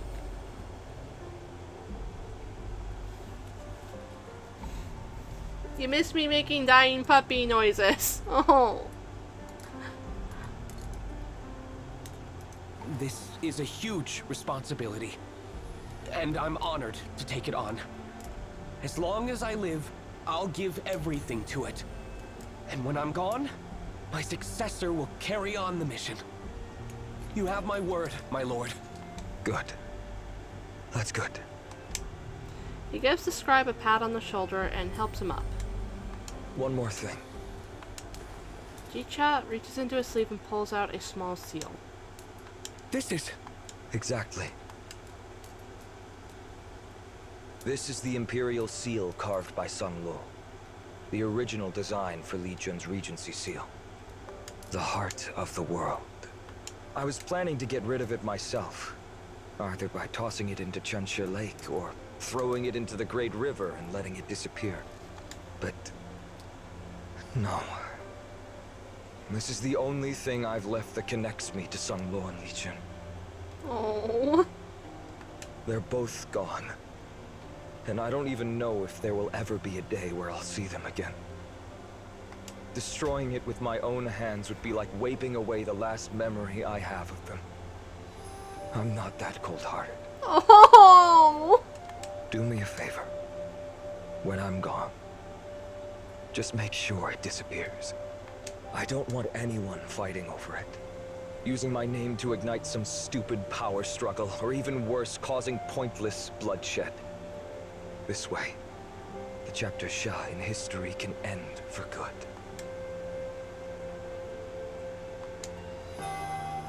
I will take it.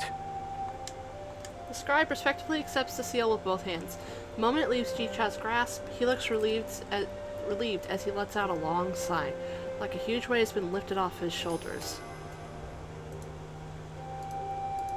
Well, I'll leave the hard work to you from here on. Though I have to admit, I'm curious. How will you and your successors write about us immortals in the history books?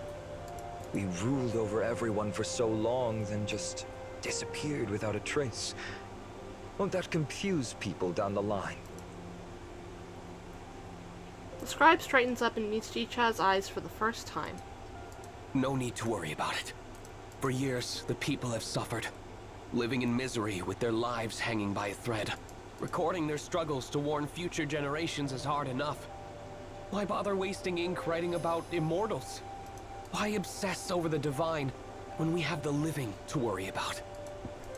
Jicha is stunned for a moment, then bursts out laughing again. By the time his laughter dies down, he is already gone, leaving only the scribe standing by Tianqi Lake, lost in thought.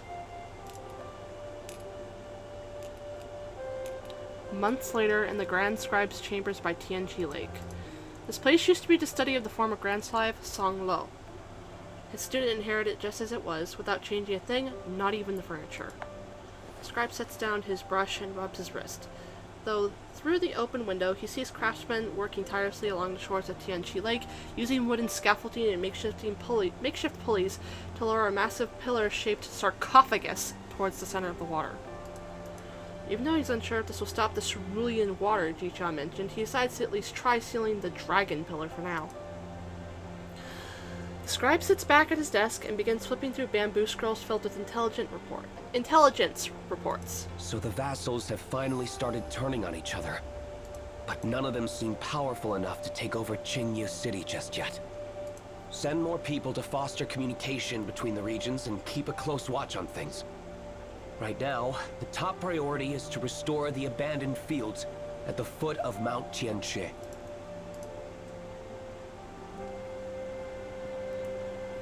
The sun dips below the horizon, casting a golden glow over the shimmering waters of Tianqi Lake. The craftsmen have wrapped up their work for the day and are heading home to rest. At the foot of Mount Tianqi, for the first time in ages, kitchen fires flare back to life, sending thin plumes of smoke drifting into the evening sky. Finally done with his administrative duties, the scribe turns to his true calling. He picks up a fresh bamboo slip and raises his brush, but I clicked by accident. Oops. He picks up a fresh bamboo slip and raises his brush, but his wrist hangs frozen in the air. What tone should I use? Where should I even start? He sighs and puts the brush down again. Song Lo called himself Grand Scribe when he recorded history. The scribe, out of respect for his mentor, can't bring himself to use that title. Should I use my real name? No, that won't do either. A historian has to be both respectful and cautious. They are nothing more than a thinking hand that records the truth. If even Song Lo didn't dare to inscribe his own name into history, how could he? His gaze drifts to the crystal clear waters of Tianqi Lake, and in a sudden rush of inspiration, he discovers his new name. Excuse me, oh my word. One day, when he is old and no longer can bear the weight of this responsibility, he would pass both the name and the duty onto a worthy successor. The name would be passed down from generation to generation, like ancestral rights and like history itself. His eyes shift to the jade seal resting at the corner of his desk. In the glow of the setting sun, the inscription on it, Heart of the World, gleams with a soft, full moon luster. In the end, he chooses not to destroy it. If the Emperor ever found out, perhaps he'd forgive him. Just as the seal once bound Jicha, Song Lo, and Li Jun together, the name he chooses would one day connect all of his successors, decades, centuries, or even millennia from now. Yuan Chuan. Oh! The legacy of mere mortals will endure far beyond what emperors and gods could ever imagine. Like flowing water, fleeting as the current, yet eternal as the hidden spring that never runs dry. They will embody the highest virtue, like water itself, nourishing all, yet contending with none. This time, when he lifts his brush, there's no hesitation. He starts writing the final chapter of Jicha's story. The first few words on the bamboo scrolls read,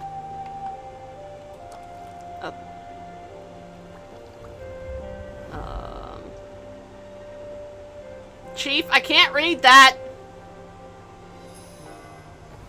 Ah, yes, it didn't even tell me what it said. Great.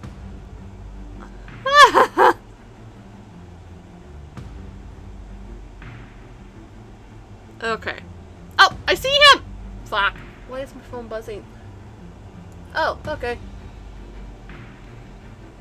But I see Chicha! A game of chess. What? At the peak of Mount Tiansha, beside the stream waters of Tianqi Lake, occasional tremors from deep within the crust feel as if the earth itself pulsates. Indications of an impending earthquake intensify. After evacuating the residents, most Wei-Shire members have left. Despite urgent pleas, however, Yuan Chuen stays within the society. The sole companion besides Yuan Chuen is a tall, humanoid puppet. Behind the puppet, a finely crafted table is positioned near the lake. Resting on the table is a go board, adorned with black and white pieces strategically placed, indicative of an ongoing game, though the players have left. Seated on one end of the cushion, the elder meditates with closed eyes as if anticipating the arrival of a guest. All it takes is settling into his spot on the board, calm and still, and his opponent will eventually take the seat opposite him, pieces in hand, ready to play. Abruptly, the puppet leaves in silence. Yuan Chuen opens his eyes. He has spent most of his life seated at his side of the board, and now his opponent has finally presented himself across from him. Him! Look! It's Chicha! Fuck, this means I'm probably not going to see him in person, on the head librarian's end. Fuck, okay. In contrast to himself, appearing weathered like a tree on the brink of falling, his opponent sits upright and handsome like a young pine. I'm gonna just screenshot that, thank you. Those greenish eyes mirror Yuan Chuen's aged face, his gaze akin to still water in an ancient well. Yuan Chuen speaks, only to notice his voice is tinged with emotion. You might know nothing about me, but I know everything about you. That's what I always believed. Until you took the seat. I've spent the last 40 years analyzing our Go matches against you. I envisioned your image and your decisions in every era, throughout your entire life. I thought I knew you thoroughly. I revered you and your game against us. I once believed conquering you would be the ultimate quest of my life. Yet upon finally meeting you, I realize I was mistaken. Too young. His opponent appears far younger than he had imagined, yet beneath that youthful exterior lies a soul older than his own weary spirit. The soul, long confined within the timeless vessel, resembles a prisoner interrogated by time itself. Blah. A deep sorrow envelops him as he realizes he need not and should not look up to his opponent. His opponent is not a deity, but merely another human like himself. How tormenting his journey must have been. Your journey has been harsh. Chicha merely offers a faint smile. Attachment to your opponent is a no-no in Go. Spare me the sympathy, kid. I see. Let's get it started. Your move, please. Chicha picks up a black piece, gently caressing it for a moment. You're limited to just 5 moves. You're aware of that, right? Yes. This game has dragged on way too long. Still, I'm surprised you're in the mood to play amidst this chaos. Rest assured, Wei-Shire has been attentive to both the match in this courtyard and the affairs in the outside world. Are you so certain that you'll best me in your generation?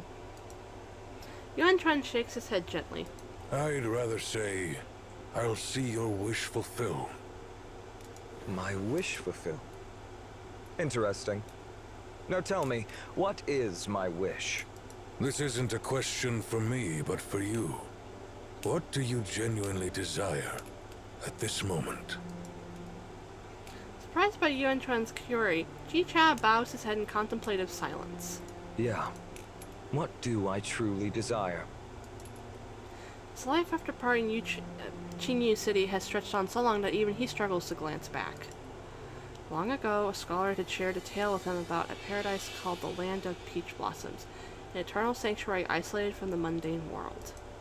They shared a few cups of wine. As they indulged, he asked the scholar, "Does the Land of Peach Blossom truly exist in this world?"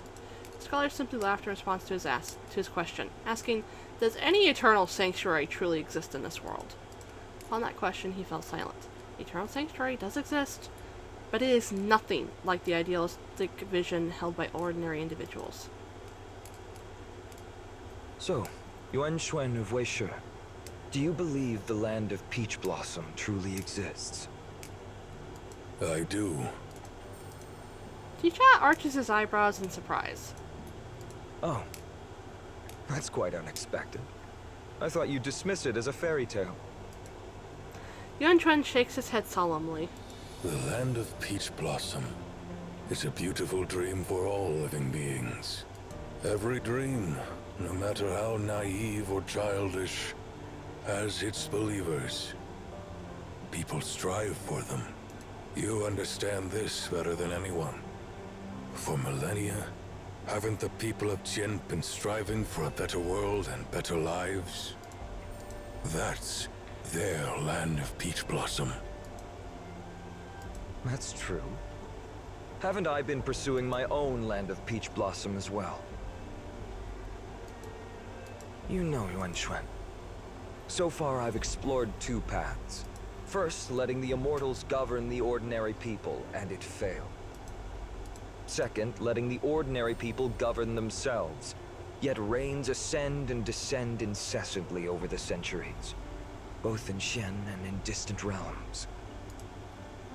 Even the most illustrious monarchs and empires eventually crumble. Many in power boasted of establishing timeless feats or systems, but history always progresses in its own manner. It's like a vortex, pulling everyone in and starting anew.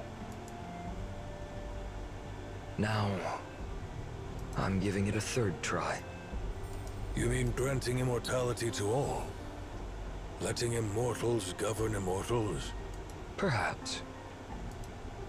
Yuan Chuan shakes his head and lets out a sigh.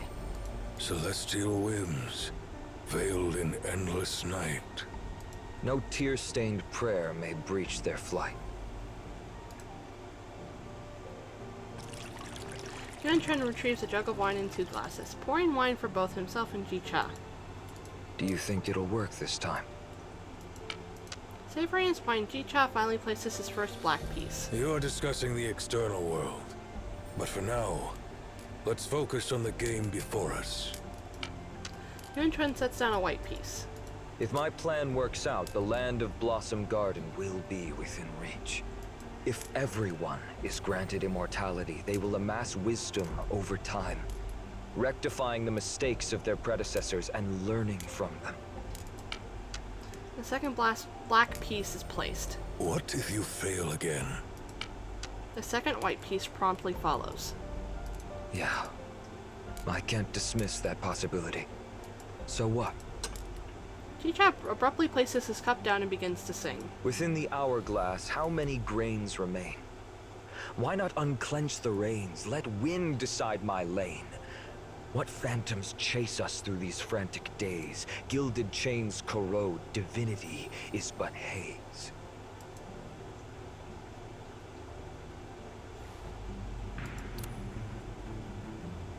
Oh! Oh! I have a fight! Okay! That startled me! Okay. Not even Cosmos would dare to boss me around like you do.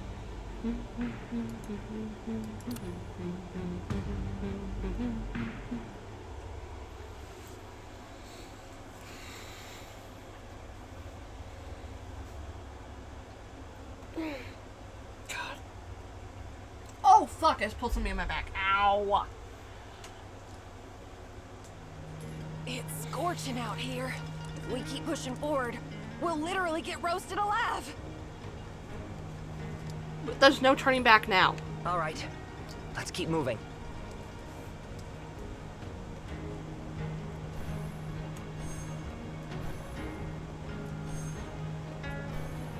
Draconic, I think we're about to fight a dragon! The temperature is rising. This place must be near the lava chamber. However, I can't help but slow down and lighten my step as to not disturb something that remains dormant for eons. As I finally witnessed the thing, it surpassed far beyond my expectations. Below the yellow spring, the Imperial tomes stand prominently, with scattered firelights reflecting off the numerous minerals exposed on the mountain wall, resembling a starry sky deep underground. The underground palace exudes grandeur, with an architectural structure similar to that of the Imperial Palace in Qingyu City above. Earth reflected in heaven. Death celebrated as life. So, this is Zisha's grand plan. To rebuild a whole Imperial Palace in a place like this. But what is that? Positioned at the center, right below where Tianqi Lake is on the surface, lies a plaza within which the behemoth slumbers. Though none in the land of Qian has witnessed it with its own eyes, its image has long been etched into the hearts of every citizen. Along. Its body has practically merged with the mountain itself. So, is this what caused all those recent earthquakes on Mount Tianshi? Is it dead? None will overlook the massive sword plunging into the Luong's body. Normandy suggests that only the colossal statues guarding the Imperial tomes could wield it. No, it can't be that simple. Notice anything? Sometime now, our attention has been focused on the giant sword. Yet for some inexplicable reason, my focus suddenly shifts akin to noticing a star of a slightly different hue amidst a field of starlight. Subconsciously, I raise my hand, gesturing towards Luong's head. Look! There's another sword there! Huh? Is that a cerulean crystal sword? Nestled within the Luong's head, a tiny cerulean sword emits a faint glow, appearing as delicate as a needle compared to the bulk of the Luong. Barely perceptible trickle of cerulean blood trickles from the wound inflicted by the sword. Who drove that sword into the Long's head? The answer seems clear.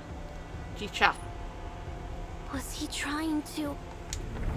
Before I can finish my words, a tremor ripples beneath my feet. Good luck, Draconic. It feels as if something is emitting labored breaths due to pain. Not far away, the cerulean eyes slowly open.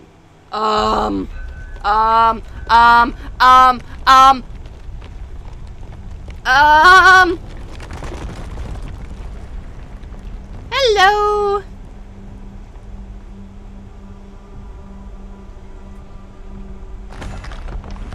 Why are you arming yourself?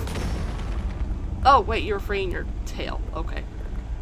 You're still arming yourself. God damn it. Giant dragon with giant sword. I am Its fucked. body hasn't completely broken free from the mountain just yet. It's still restrained. If it awakens completely, this whole mountain will crumble. Then we kill it before that happens.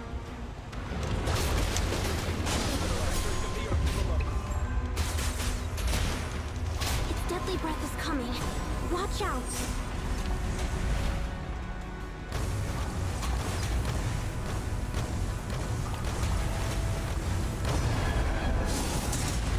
Ah, God!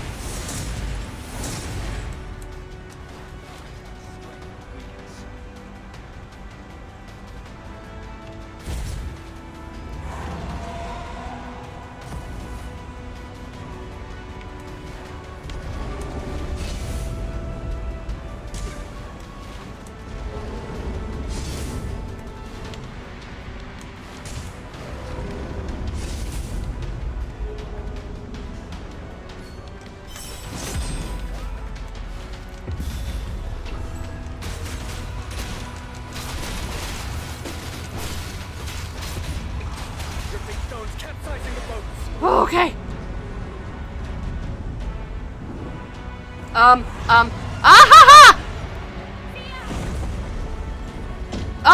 Why am I on top of it?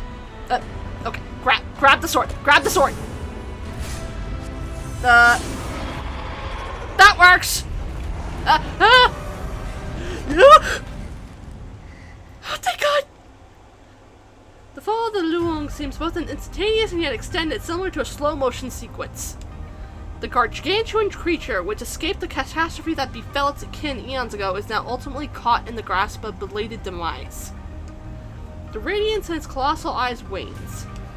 Luong's lengthy bronze body plunges into the deepest recesses of the lava chamber, its massive head swaying one final time before disappearing into the darkness beneath the plaza. As its form dissipates, a faint cerulean glimmer crosses my vision. It's a reflection of the tiny green-hued sword lodged atop the Luong's head. Without that sword, I wouldn't have delivered a fatal blow at the crucial moment so easily. Did the person who left behind that sword intend to awaken or eliminate the Luong?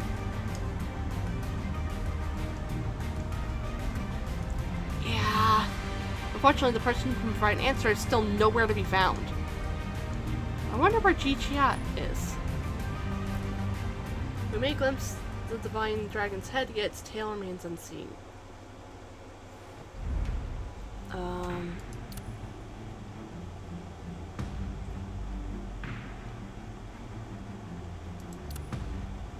Makes sense because it was trying to kill us, but damn. I have a feeling that fight's not going to be easy if I go retry it in Echoes of the Past. Or whatever that mode is. I don't remember the name.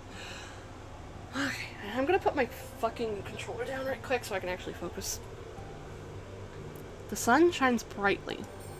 The greenish haze gradually disperses before the go board. The board is still illuminated by an eerie light, while the lake mirrors the silhouettes of the two players. After a moment's contemplation, Jicha places another black piece. However, this time, the white piece does not follow suit. Yuan Chuan fixes his gaze on Jicha. Are you fully prepared? Jicha nods in response. Naturally. Suddenly, the ground trembles once more. In an instant, the lake's surface gleams with a golden hue, the faintest echo of a dragon's roar resounding from its depths. However, the two players remain focused on their game. Seems they've discovered the Eternal Sanctuary. Jicha sneers. The Eternal Sanctuary. Just a fancy graveyard. A crypt for corpses that should have rotted ages ago. And a sleeping monster that'll only wreck everything if stirred. A white piece is set on the board. Agreed. Let the past remain buried in the past. Gazing at the white piece blocking his path, Gazing at the white piece blocking his black Lung on the board, Jicha bursts into laughter, unbound by constraints. Back then, I told the first Yuan Chuan to destroy the seal with the heart of the world. If he had obeyed, this game would have ended long ago. That's true. If he had destroyed that seal, I'd never have had the chance to sit here, enjoying a game with you, and slay your Long on the board. But he couldn't bring himself to do it. Oh. What couldn't he bring himself to do? He couldn't simply destroy the seal crafted by Master Tong Luo, the legacy from you. Jicha smirks, his tone teasing. Those scribes loved preaching. The Emperor's words are final. But the truth? They simply wished to caution me not to joke about anything, as they'd faithfully recorded in history. And if you give them a serious order, they'd merely refuse because they couldn't bring themselves to do it. Yuan Chuan chuckles softly. Your tone doesn't sound angry, but rather almost proud. Jicha slaps down a black piece, its sound resonating like struck metal. Of course I'm proud. Kids need to rebel. How else do they evolve? If they simply obey their fathers, how would they ever overthrow them? At his utterance, the word WAH! At his utterance, the earth convulses abruptly, and the lake water churns, casting up turbid waves into the air.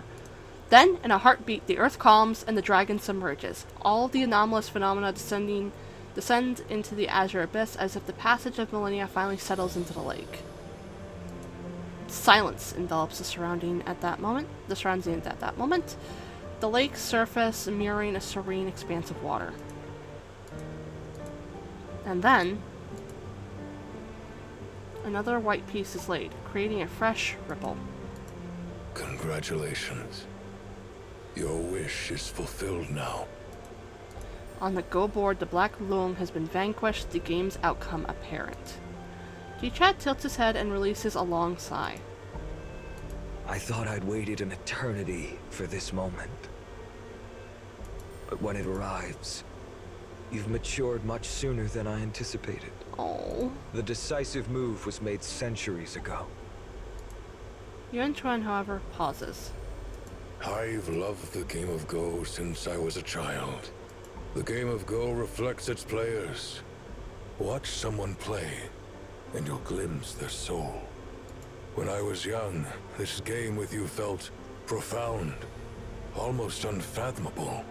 Yet now, nearing the end of my life, this game doesn't seem quite as enigmatic. If you had truly made your decision, we wouldn't be here at all.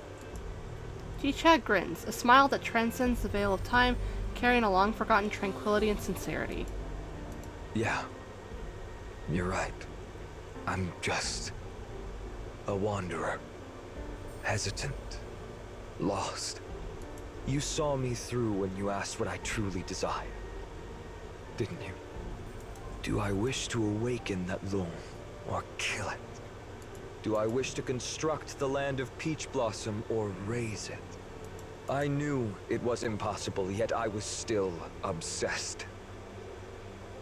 Perhaps I've lived far too long. Ebbed away by my hesitation in the end. Now you can break free from your hesitation. Now you can liberate yourself from your hesitation. The snow begins to fall, descending in silence. Huh? G-Chat lets out a breath. The commotion has drawn rats from the north. I've managed to drive some away, but with winter approaching, they won't cease coveting the granary. Remember, smoke them out and destroy their nests. No need to fret. Juntan is already on it. Take care of the Jianli clan. I will. I've looked into the Nemesis members. Most of them are small-time opportunists that won't pose a threat. However, some are deeply entrenched, and even I can't fully grasp their true essence. Be cautious not to get entangled with them. Consider this my personal plea. Steer clear of them. Some matters are best left untouched. Then forgive me for declining your request. We won't turn a blind eye to Emayan and their head librarian. Ah, I see. The prophesied one. What? A nostalgic expression crosses G-Chat's face. If it involves the prophesied one, you will be sheltered. Don't you wish to see that person again? We shall meet again in due time. Time. So fragile yet unpredictable. I used to believe it flowed like a river. Hang on, wait, what did he say? We shall meet again in due time. The latter half of his sentence remains unfinished. He was once akin to a wanderer strolling along a river, striving to reach out and grasp onto something, yet the flowing water always eluded his grasp. Those intangible elements, despite his utmost efforts, persisted in slipping away from his side. Thus he stood alone on the riverbank, observing the river flowing towards the sea, never to return. Could he preserve what he holds dear by constructing a dam? Such an endeavor would require a gargantuan dam. With bare hands, he cast pebbles into the river, futile in his efforts to erect a dam to impede the flow. But I forgot. Rivers turn to clouds, and rain falls to earth. Life is a grand cycle in itself. All that he believed lost forever has transmuted into snow, gently settling back onto his shoulders as if they had never departed. Do you have any final instructions? Well, I believe you are already privy to what I know, so I won't dwell on it. No need to sound like a stubborn old ghost haunting the living. Any regrets, perhaps? You really know how to strike a nerve, kid. I have too many things left undone. How could there not be regrets? Oh. Are my children well fed, clothed, sheltered? Yuan Chuan interjects Jicha's incoherent words with an almost unyielding tone. You no longer need to concern yourself with that. Your children will succeed where you failed. This land no longer needs the lone, the immortals, or the Emperor. Your children no longer need you, Your Majesty. His words cut like a sharp axe, instantly severing the foundation that has supported Jicha all this time. Sound of something intangible fracturing reverberates. What? This time, which has stagnated for 5 millennia, begins to flow once more in that instant. Oh! He stoops, visibly starting to wither. I see. Good. That's good. Time erodes his voice. Stay by my side. Let's finish this game. You may have vanquished my lone, but I'm not lost yet. Today, we play till I'm satisfied. A black piece is swiftly placed. As you wish. Your Majesty, do you recall the first person you ever played this game with? A ripple emerges in Jicha's composed eyes. It was you.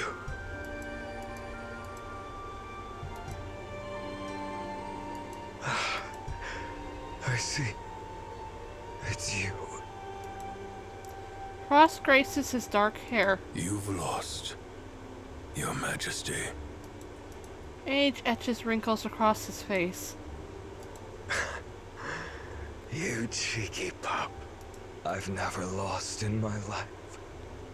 Still got one move. Let me think. Just a little longer. Oh.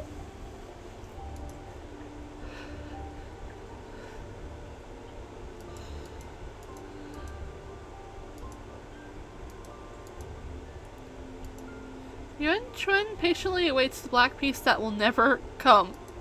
Until redemptive snow blankets everything in boundless white. Silence envelops the surroundings. Then a warm tear drops onto the board. Time halts in that moment. All scenes recede like the ebbing tide, reverting back to that study room from decades past. Well, it's my turn now. Before I pass everything to you, I need an answer. Why have you fixated on this game and your opponent all these years? Curiosity seems flimsy. Because Song is my family name, Master. A scribe's brush can cut like a blade, and words can wound a person's soul. Those are his teachings. He once used that blade to wound the soul of someone he deeply respected. Consumed by regret on his deathbed, he instructed his successors to rectify his mistake, if possible.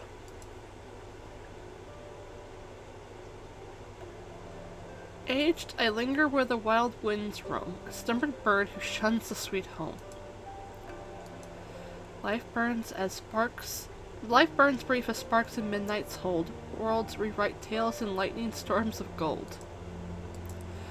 Years like sand through calloused palms now fall, chasing phantom suns that never call. Even for them, how could it be any different? Yuan Chuan bows his head, clenching his fists, struggling to speak. Chieftain, rest now. May your dreams stay peaceful. Oh. In his trance, Yuan Chuan catches a faint response from across the board. And upon lifting his head, he sees only a peacefully slumbering visage. Chi props up his parched chin with his weathered arm. Deep slumber, he finds eternal rest. Despite traversing this world for millennia, upon his return, he still resembles a child with an unsteady gait. After wandering for years, he is finally, with great effort, reunited with his cherished companions of yore. Now it is the moment to regale his old friends with the marvelous sights and tales he has encountered along his journey.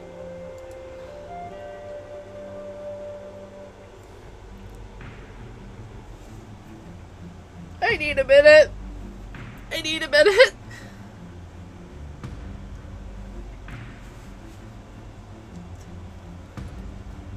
I need a minute.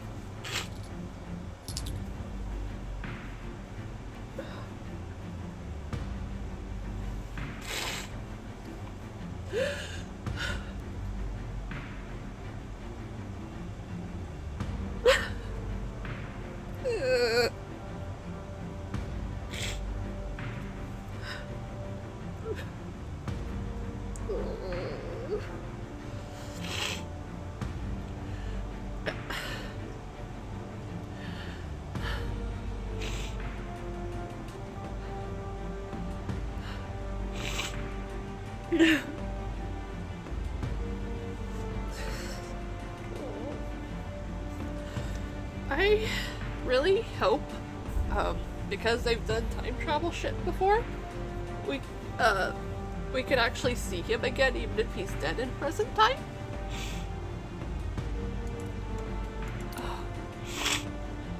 Oh.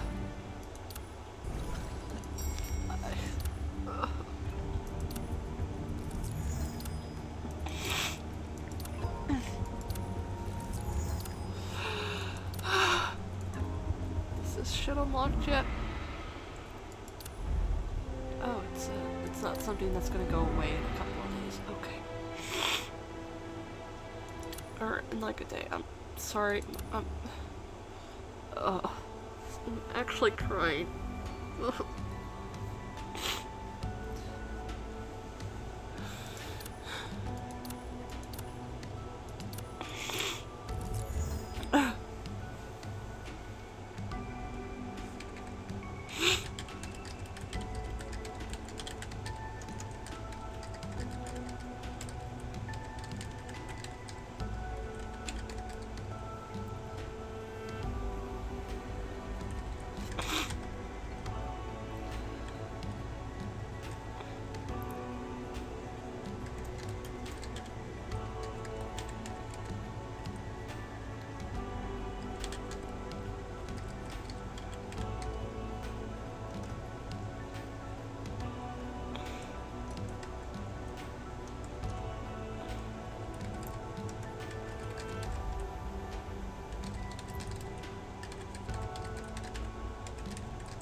I need to breathe.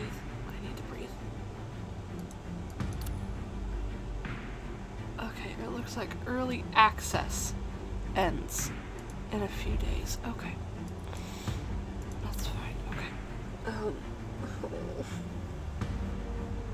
I don't know if I can actually do the early access thing tonight, just because, oh my word.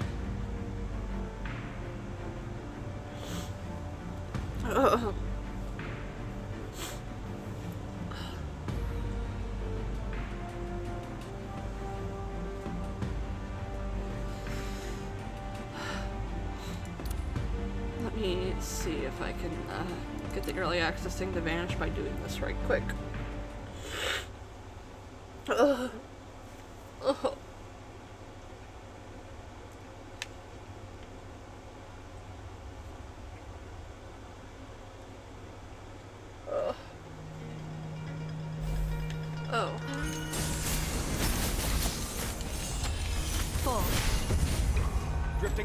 capsizing the boat!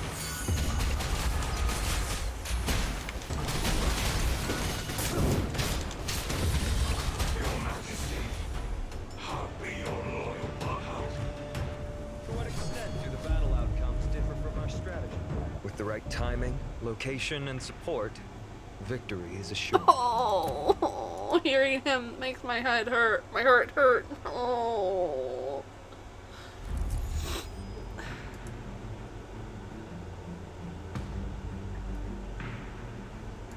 Oh.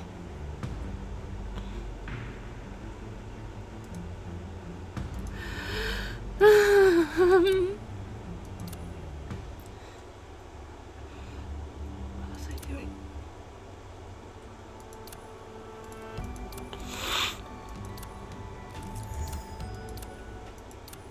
Let's see, is the early access thing over?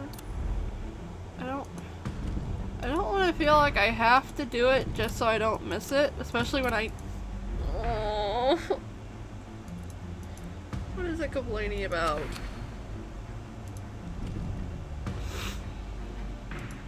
Oh.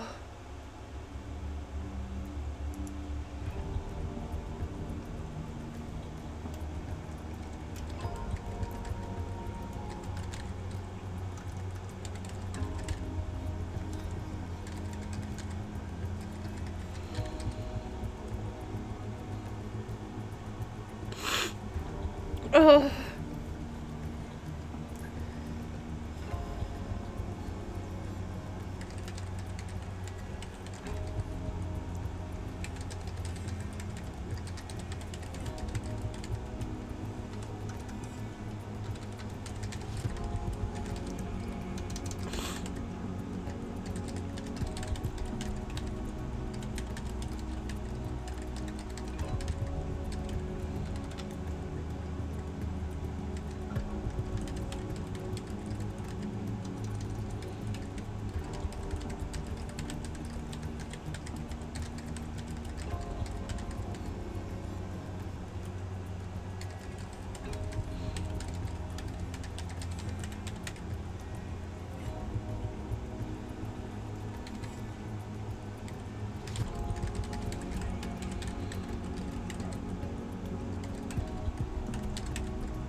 Oh god.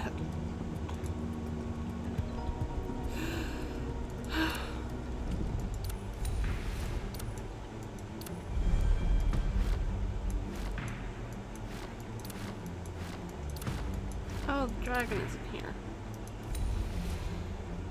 Oh. Hi.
Oh.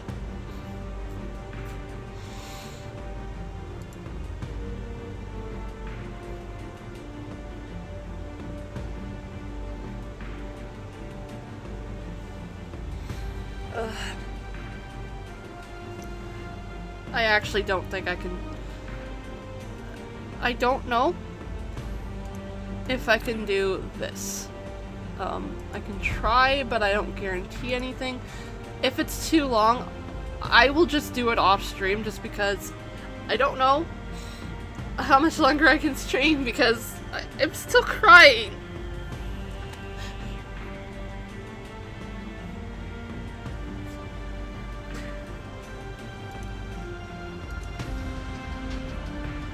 Yeah, because I'll have time tomorrow because, I've got, like, fucking, 21 hours? I am not gonna stream again. I'm not gonna stream tomorrow. What I might do is just record it, and upload that to my YouTube, but I think I need the night to recover. Oh my god.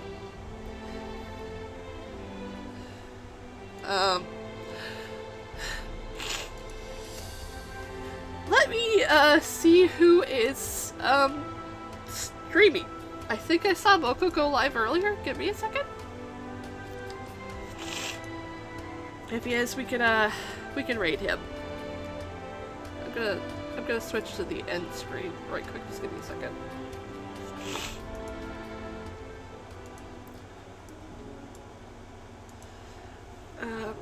Okay. Yeah, okay, he is streaming. So give me a second.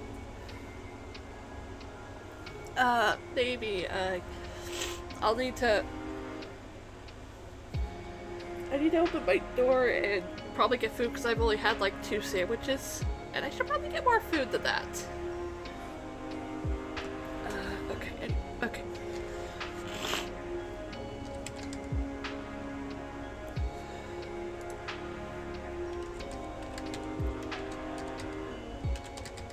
Okay, I did that correctly. I think, yeah, that's how I was this. Okay. I hope everyone had fun watching me get emotional damaged. I